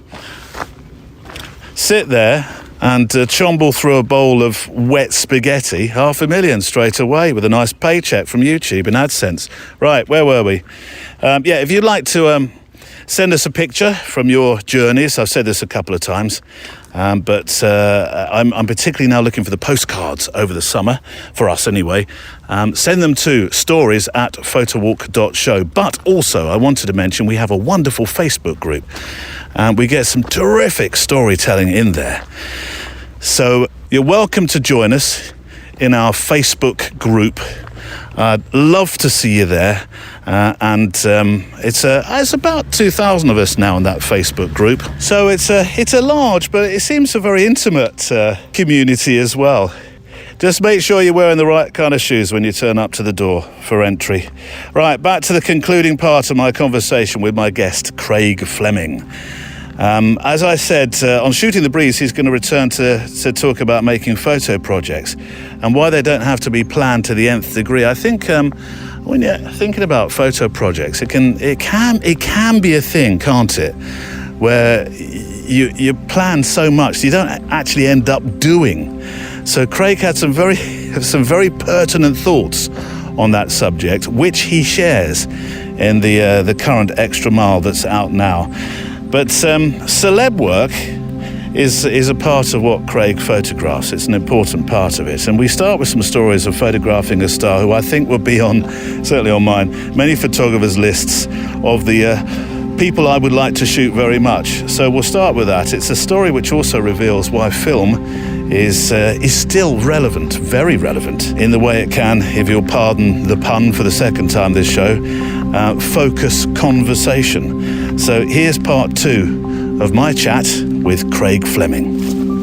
Bill Nighy, he looks like a dream. I mean, if you had to, I think if there was a celebrity list, I think he'd have to be in the top 10 of celebs I'd like to interview and certainly photograph. Because he's a dream, isn't he? Because he comes with an ability to tell a story just with a slight flick of one of his eyebrows. Yeah, it was really cool. He just did an interview. We were in the Hamyard Hotel in London, and he'd done an interview for about an hour and 10 minutes, and she'd eaten into a bit of my time. I only had 10 minutes with him, 15 minutes. But yeah, he just got in front of the lens, and he was really intrigued by the RZ. He kept talking about the Mamiya all the time, because I only shot one roll of film, but he was really interested in that, which is one of the reasons I still shoot on that, because it does. It is a talking point. Do you make it part of the act, as it were? Yeah. You load it in front of them as well, so they don't come in and find a ready loaded camera. No, not at all. I do it all myself. There's no assistance or anything. Part of the process then. Because it is the difference between shooting on an old film camera and a digital is quite substantial, I think. Do you know what I mean? For the sitter as well. Yeah. Because you're using your hands all the time as well when you with manual cameras, and you're not just doing your settings first and then bang, bang, bang. Yeah. And also you can converse with the person you're shooting. Which you're looking really down cool. into a viewfinder then, are you? And, So that's always on a tripod and I'm stood above it. So there's always eye contact, so that helps. But yeah, I shot a few digitals, and it was the first shoot with the XH2. I'd only took it out of the box about 4 days before, and I was petrified because I do not read manuals ever. Do you know what I mean? Nor do I. No. So, and I was really concerned because I know that the Fuji's you have to change a few things before you start shooting on using flash and stuff like that, like the exposure preview thing in the viewfinder. Otherwise, you're going to be looking at a dark room, aren't you? Very dark. Yeah. Luckily, I'd done that.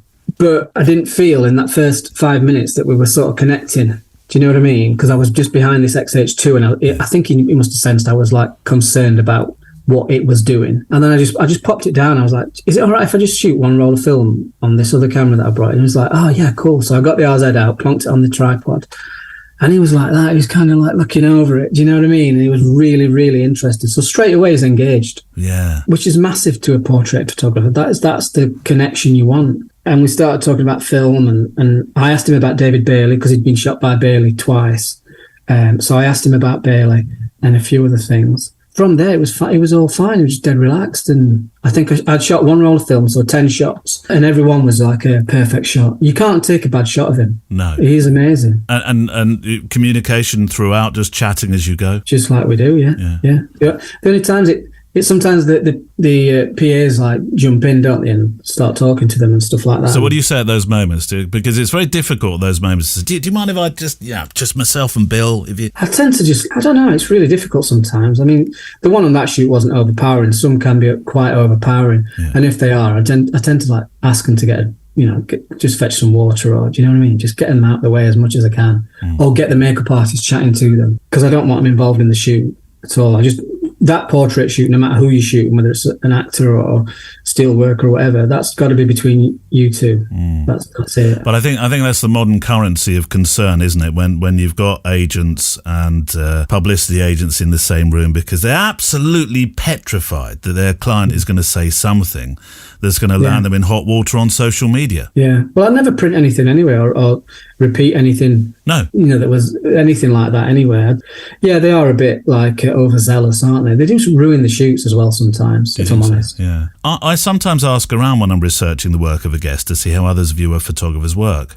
So I get a sort of rounded experience, really. But in this respect, it's the other way around, because somebody said to me, look, you really should. It's about time you had Craig on your show. So I did get the opportunity to ask them what they thought of you, but they were kind of telling me already. And you know what they said that really stuck out to me was that's terrible English, by the way. That you're very, very grounded. You don't operate from a platform of ego, which I think on Planet Like Me, Heart Me, Follow Me is really, really important. But it's a little bit at odds with itself, really. Keeping grounded, isn't it? Because social media for professionals, like what you is, I mean, that you need it, you need to court it, but at the same stage, it doesn't seem like that's you. And I can say that through having read a lot of your posts now and talking to you now. And this is the first time we've ever spoken. But now I entirely understand what she was saying. I just think you can't have an ego, can you? Well, you can.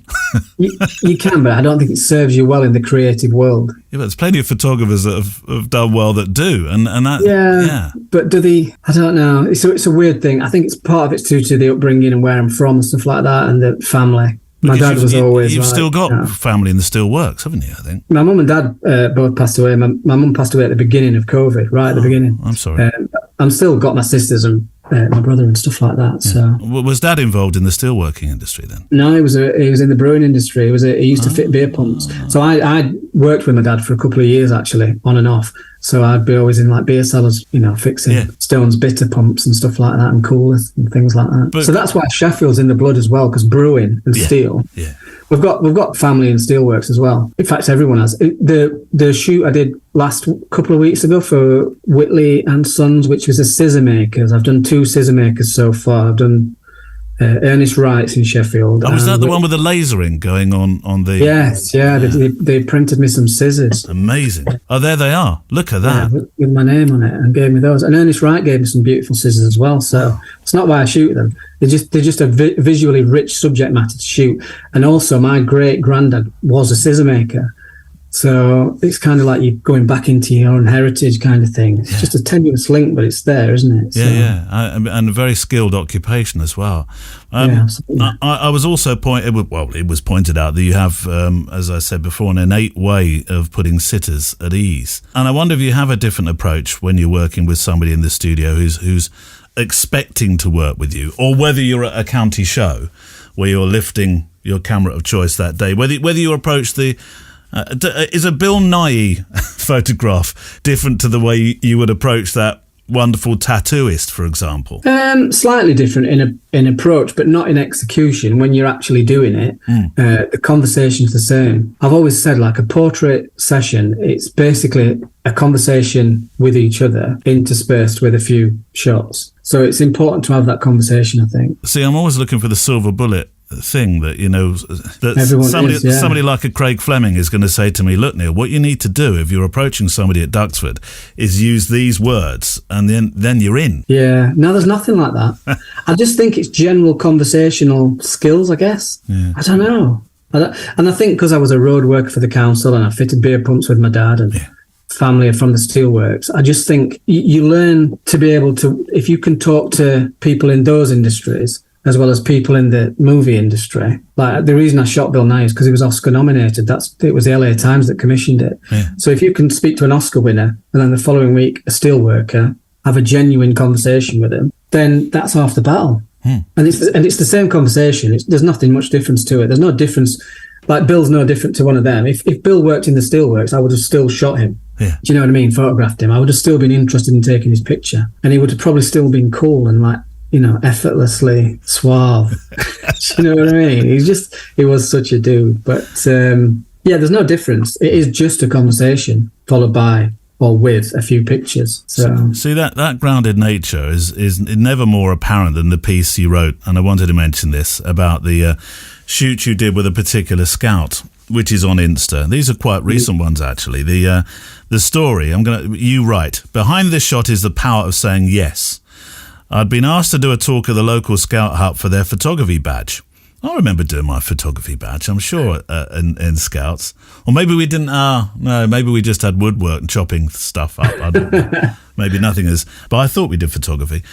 Being predominantly grumpy, your words, not mine, I huffed and puffed, but ultimately agreed. The Scouts were great, enthusiastic and interested in cameras. It's a good job you went, though, Craig, because you made a picture that I think remains one of your favourites, doesn't it? Yeah, absolutely. Yeah, I love it. He was on the sidelines as well. He was really quiet, this guy. Was he? Yeah, and those tend to be the people that I'm drawn to. Ah. Do you know the kind of the outsiders, the ones that look a bit like they don't fit in almost? Do you mean the kid that's left last to be chosen in the football team on the playground? Yeah. So you gravitate towards those? Yeah, the underdog. Yeah. I like photographing the underdog because everybody else they get enough camera time as it is, don't they? Yeah. Do you know, the beautiful people get enough. So how did you approach them?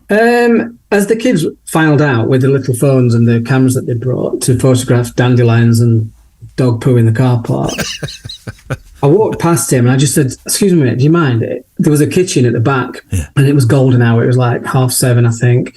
There was sunlight streaming into this. Yeah, it was already a yellow kitchen before the golden hour light came in. And I just said to him, "Do you mind if we just pop in there? I just want to take your portrait." And he was like, "Why?"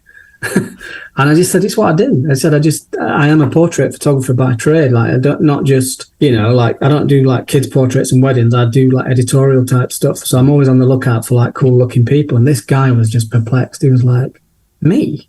Which is the reaction I like, because again, there's no ego there. No. I don't want to shoot people with an ego. I don't want to shoot people who, as soon as they get in front of the camera, they're posing and telling me what their best side is. I just want to shoot the real people. You know what I mean? With the real insecurities and all that kind of thing. So that's why he was most rewarding, really, in terms of a subject. Absolutely. Yeah. There's a photographer that I love. She's a Dutch photographer called Robin de Puy. And she there's a film on Amazon called Robin's Road Trip, I think it is. Okay. And another one on her website called Randy. And it's this guy that she met. She did a road trip across America on a Harley. She basically passed a bike test, went to America, rented a Harley, and then did portraits in 2 months. And she met this idea that we've got of going to America. She's already done it. She's done that bit. We can work on that. Yeah, we'll add the sexual gravitas to it. I'm not sure about. Look at us, for heaven's sakes. Well, me, not you. You're obviously. Anyway, sorry, we were right in the middle of. I interrupted. Sorry, I told you I'd wander off. No, I like wander. I'm the king of wandering off in different directions. But her work, she just shot with like a pro photo flash outside. And really simple then. Yeah, really simple. Yeah. And she met this guy called Randy, and he's got like messy hair and buck teeth and big ears, kind of thing. And he's just so cool. Yeah. And she's formed a proper bond with him, and you can see it in the pictures that she's took of him. I think she's done a film called Randy that's on her website as well. But this Robin's Road Trip, if you watch it on Amazon, it's just brilliant. It's only like 50 minutes, I think, but it's just a fantastic. It just shows you how you look at photographers sometimes and you think, oh, how do they do that? 9 times out of 10, it's just getting off your arse and getting out there. Might be a Sunday afternoon when you really don't want to get out. Just get out there and find people. It's forming relationships, isn't it? I mean, I've got a couple of people I know I could go to tomorrow who were never photographed, and I've been thinking for such a long time, do you know, this would be a great little story, this. I could shoot this across years because I've known you for so long. And you're inspiring me to because it is about getting off your backside and going to do it, isn't it? Yeah, absolutely. There's a girl I shoot often, Robin, she's called. My friend Laura's a makeup artist who I worked with for years, like doing test shoots and doing actual jobs. Yeah. And she had a kid called Robin and Frank. And Robin and Frank, if you look on my Instagram, you'll see Robin. She is the coolest little dude ever. Yeah. Every time I shoot her, I just get amazing pictures of her. And I've shot her now since she was a toddler. And I think she's about 8 or 9 now. Yeah. But her pictures look beautiful. Do you know what I mean? They're like proper childhood portraits. I think in years to come, like now, if Laura says, "Oh, Craig's coming to photograph you today," she's like, ugh. But I think in 30 years' time, she'll be like, "Wow, what a record to have." Well, God, yeah. Is Frank the little dude that was the spaceman in your picture? That's Frank. That's Robin's brother. I love that. He was very reluctant. I love that. I'll let you go find that on Instagram because it's a really fun picture, that one. I like the very simple idea in one of your Insta posts where you share your bookcase. The names that come up: Arbus, Bailey, Kander, Soth. I feel very lucky to have chatted with Alex Soth. Leibovitz, not so lucky there.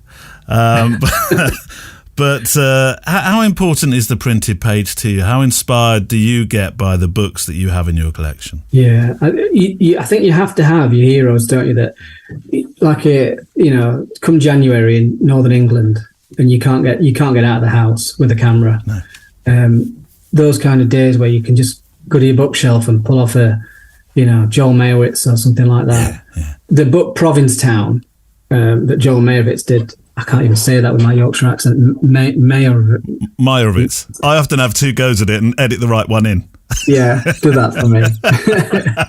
But Provincetown is a book that I continually go back to because it's all large format negatives. Beautiful work. Yeah, it's just stunning. And then the Nadav Kanda book that I bought last week, that was the one that I primarily put on there because it's just beautiful work. It's like, it is art. It's it's not commercial photography as such, but it's just a beautiful book. And it's funny because the amount of people that messaged me like the week after I posted that and said, I bought that book, so I'm responsible for selling a few of those. If you're listening, Steidel, whatever. Nadav actually said yes to us, but his agent went and said no. I've watched him on a few YouTube, and he's so good to listen to. I know, he's brilliant, and I will keep trying. I'll keep trying. Yeah, I have to collar him one day when I go to Morrison's. I'll stand outside his door, just doorstep. Yeah, God, be arrested. Start of the month, you shared some. I want to return to film a bit about you shared some contact sheets. You described them as scruffy dog-eared contacts, but you also said it was a thing of beauty.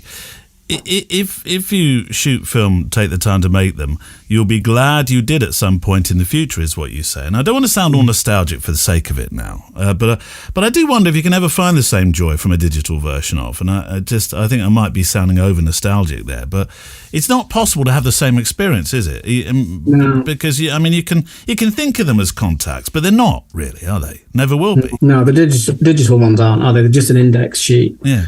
And you tend to omit the crap often as well. Anything that didn't work, you've already edited that out before you do the index sheet.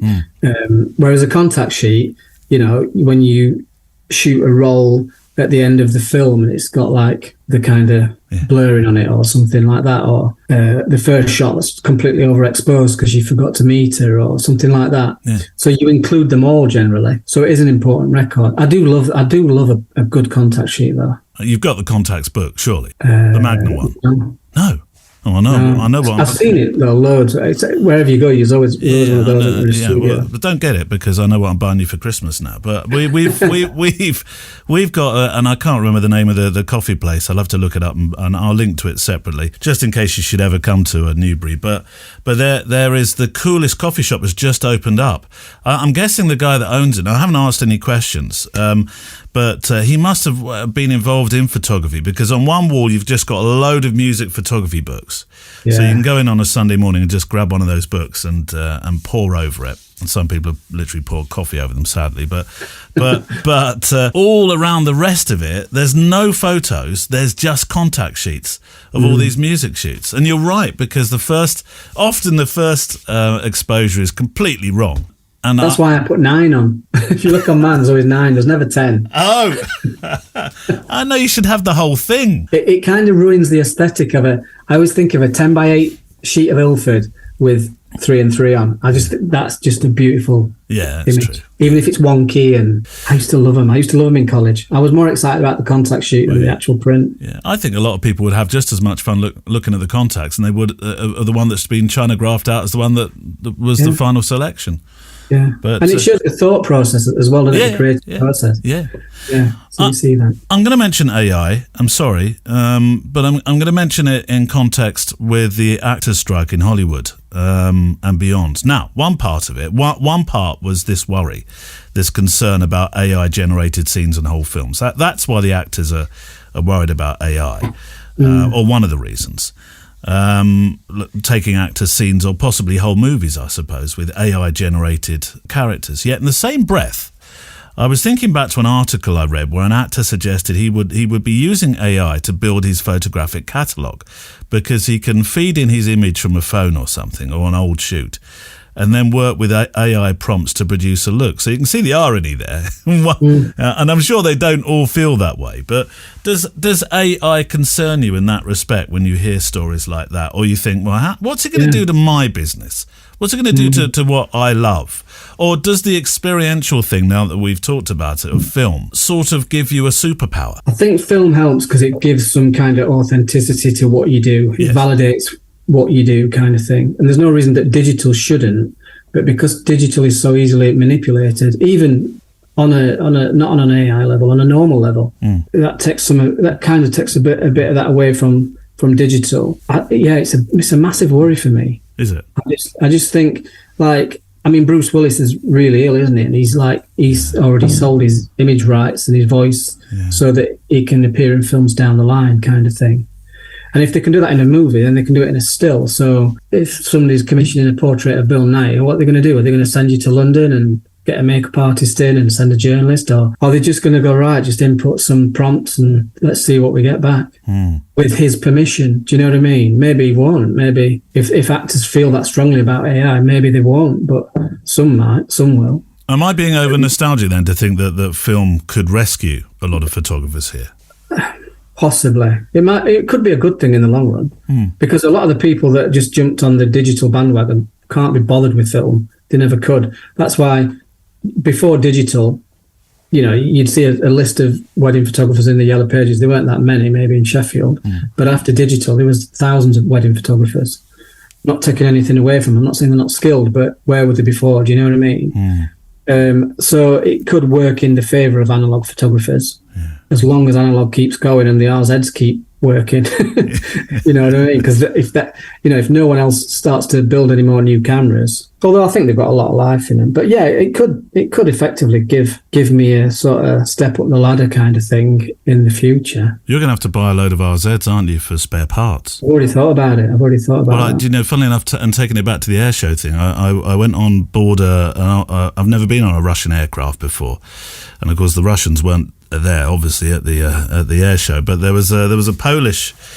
It's a Russian plane, but the Polish now own it, and it was raining, and the back was dropped down. It's a bit like one of the 130s. Yeah. And we asked if we could go in, primarily really because we just wanted to get out of the rain. But once we got inside, they were sat up in the cockpit, and there was 2 of the 5 there, and the guy that spoke English best, I said to him, how many of these are still around? He said 1. This is it. And then one of the young lads that was with us on this trip yesterday said, well, how long are you going to keep flying it? And he said, well, hopefully forever. We've just got a lot of spare parts. But it was hit. So it was a proper old aircraft. It took 5 to fly it. So you're going to have to keep buying your parts. Well, it's modular, isn't it? So it's quite easy to do in the long term. You can just, every time you see a good little bargain somewhere, you can buy a body or a 120 back or a waist level finder kind of thing. And you can pick those up quite cheap. It's when you buy it as a kit that it tends to be. But I look after my kit. My kit's always immaculate. Do you know what I mean? I remember my old Canons, I had them for about 6 years and they looked fairly new. The shutter count on them was like ridiculous. It was heading towards like the million, you know what I mean? Oh my God. But they looked immaculate. You couldn't tell. Yeah, like one of those old Mercedes that keeps going around the world across deserts as wagons. Yeah, one of those, yeah. There's a question I've been asking a lot of late, and I'm going to throw this one at you. It's usually my and finally. There possibly might be another and finally in a Columbo style in a moment, but it's my and finally. What's your photographic why? And I'm really interested to hear from somebody who's really, and I'm going to use this word, it's really overused on TikTok at the moment, but authentic.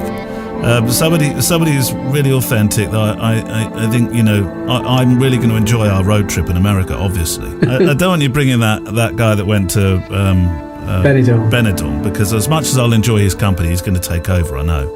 He's got deep pockets though in bars. Has he? All right, we'll take him as well. What's your photographic why? What keeps you going? What is it? What is it about this thing, Craig? I've got no idea. I really don't have an idea. There was nothing growing up in my childhood. I was the youngest of 4, and my brother was always dragging me out to playing cricket, football, model aeroplanes, fishing. So everything that I did in my life was all through my brother and my dad and my granddad. But photography was like a standalone thing. No one else was interested in the arts or anything like that.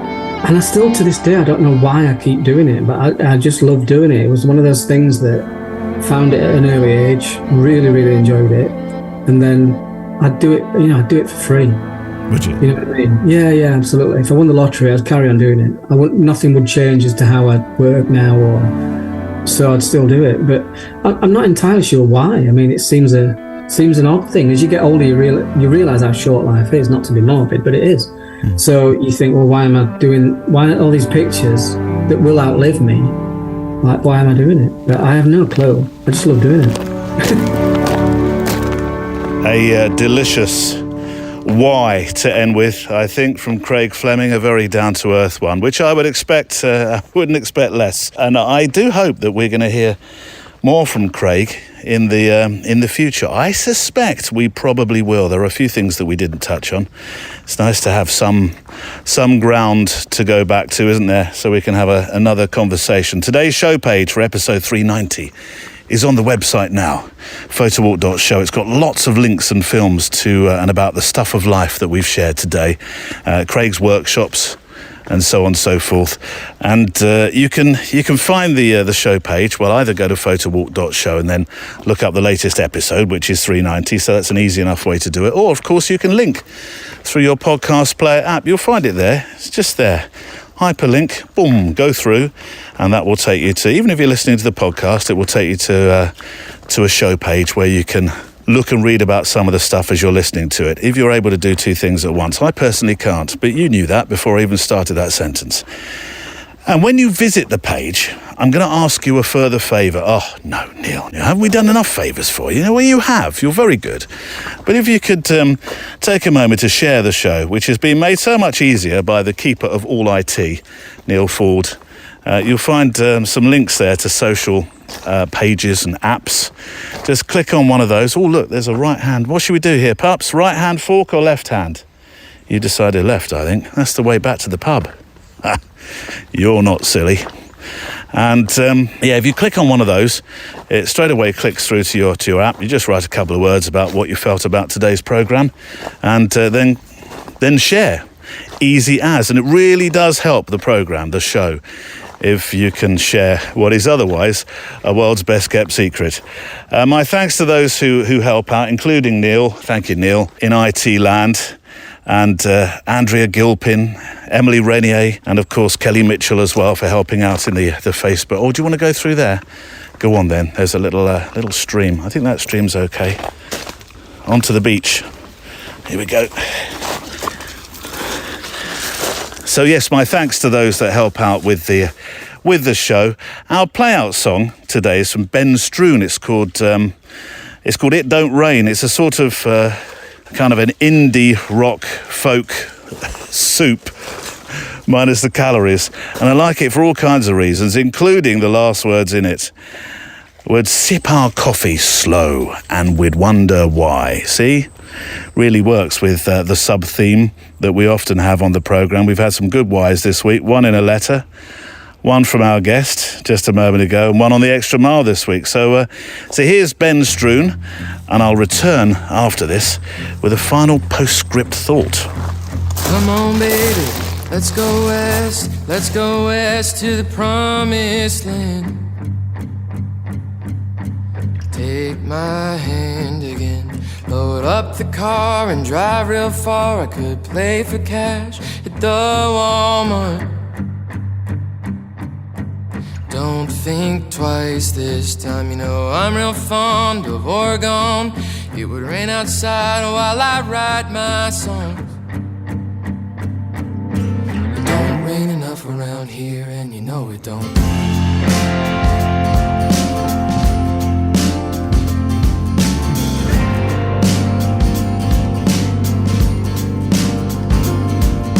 Sunset Drive is quite alright with me, baby, but we can't stay here forever.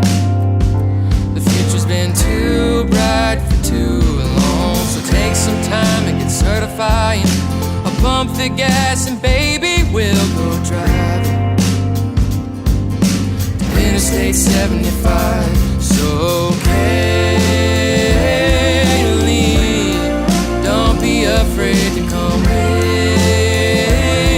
me. There are some things that we need to see, but they're on the other side, where that green grass turns to white. Baby, you and me.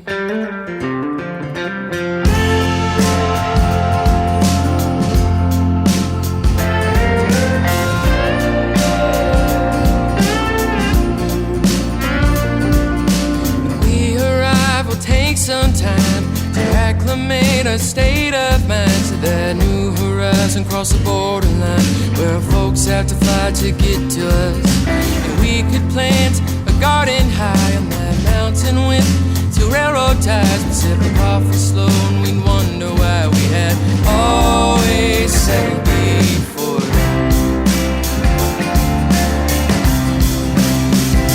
So Kaylee, don't be afraid to come with me. There are some things that we need to see. They're on the other side, where that red hair turns to white. Baby, you and me. Baby, you and me. Baby, you and me. Ah, honey, my baby, you and me.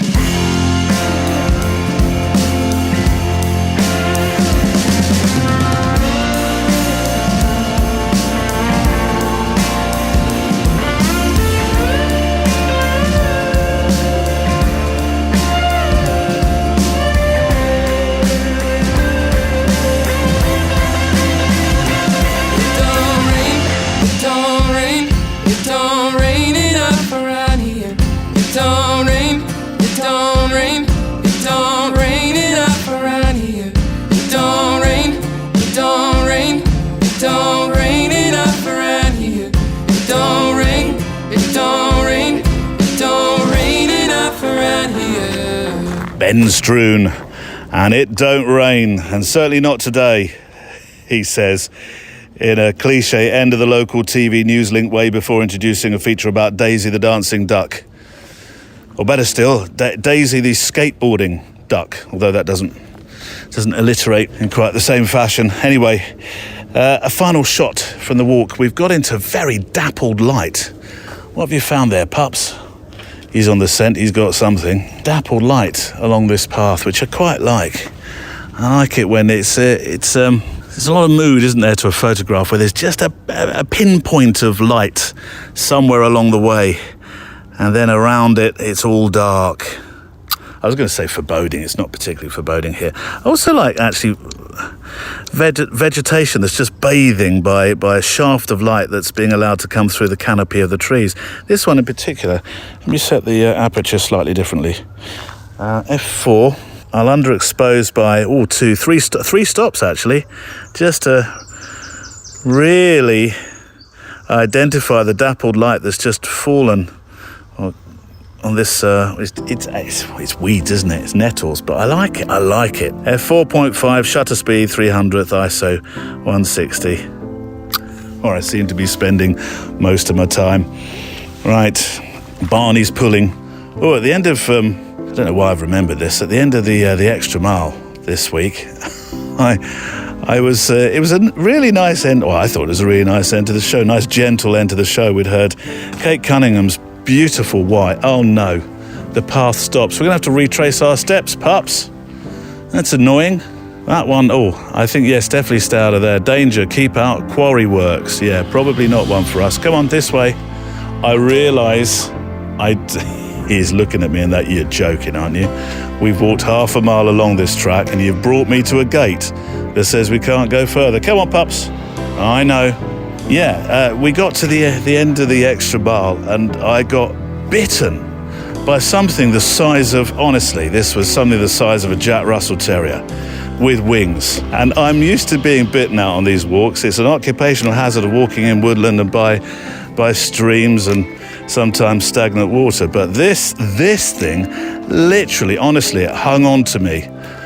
Those that are in the extra mile group, those that have heard that show, will testify to my manly reaction to being bitten by something the size of a Jack Russell Terrier that had wings and was holding on to me. Barney, you're looking at me and that, come on. Don't over-egg it too much. I know, I'm good at that. Now, we talk a lot in the show about imposter syndrome. Today's PS is from Charlotte Whitton, a Canadian feminist and mayor of Ottawa. She was the first woman mayor of a major city in Canada, and she was a Canadian social policy pioneer, leader, commentator, as well as journalist and writer.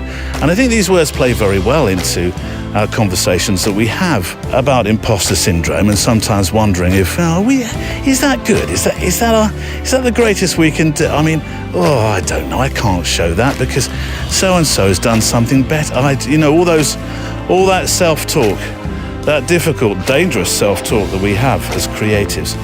So I dug this one out as my PS this week. It's from Charlotte Whitten, and it's this: we all have the ability. The difference is the way we use it. Come on, pups. This way. I'm sorry about that, Barney. I apologise. Had no idea that this was going to come to a dead end, that route. It's probably why there was a right-hand fork a little while back. Come on. I'll let you have one of my chips. The Photowalk is a Loading Zone production.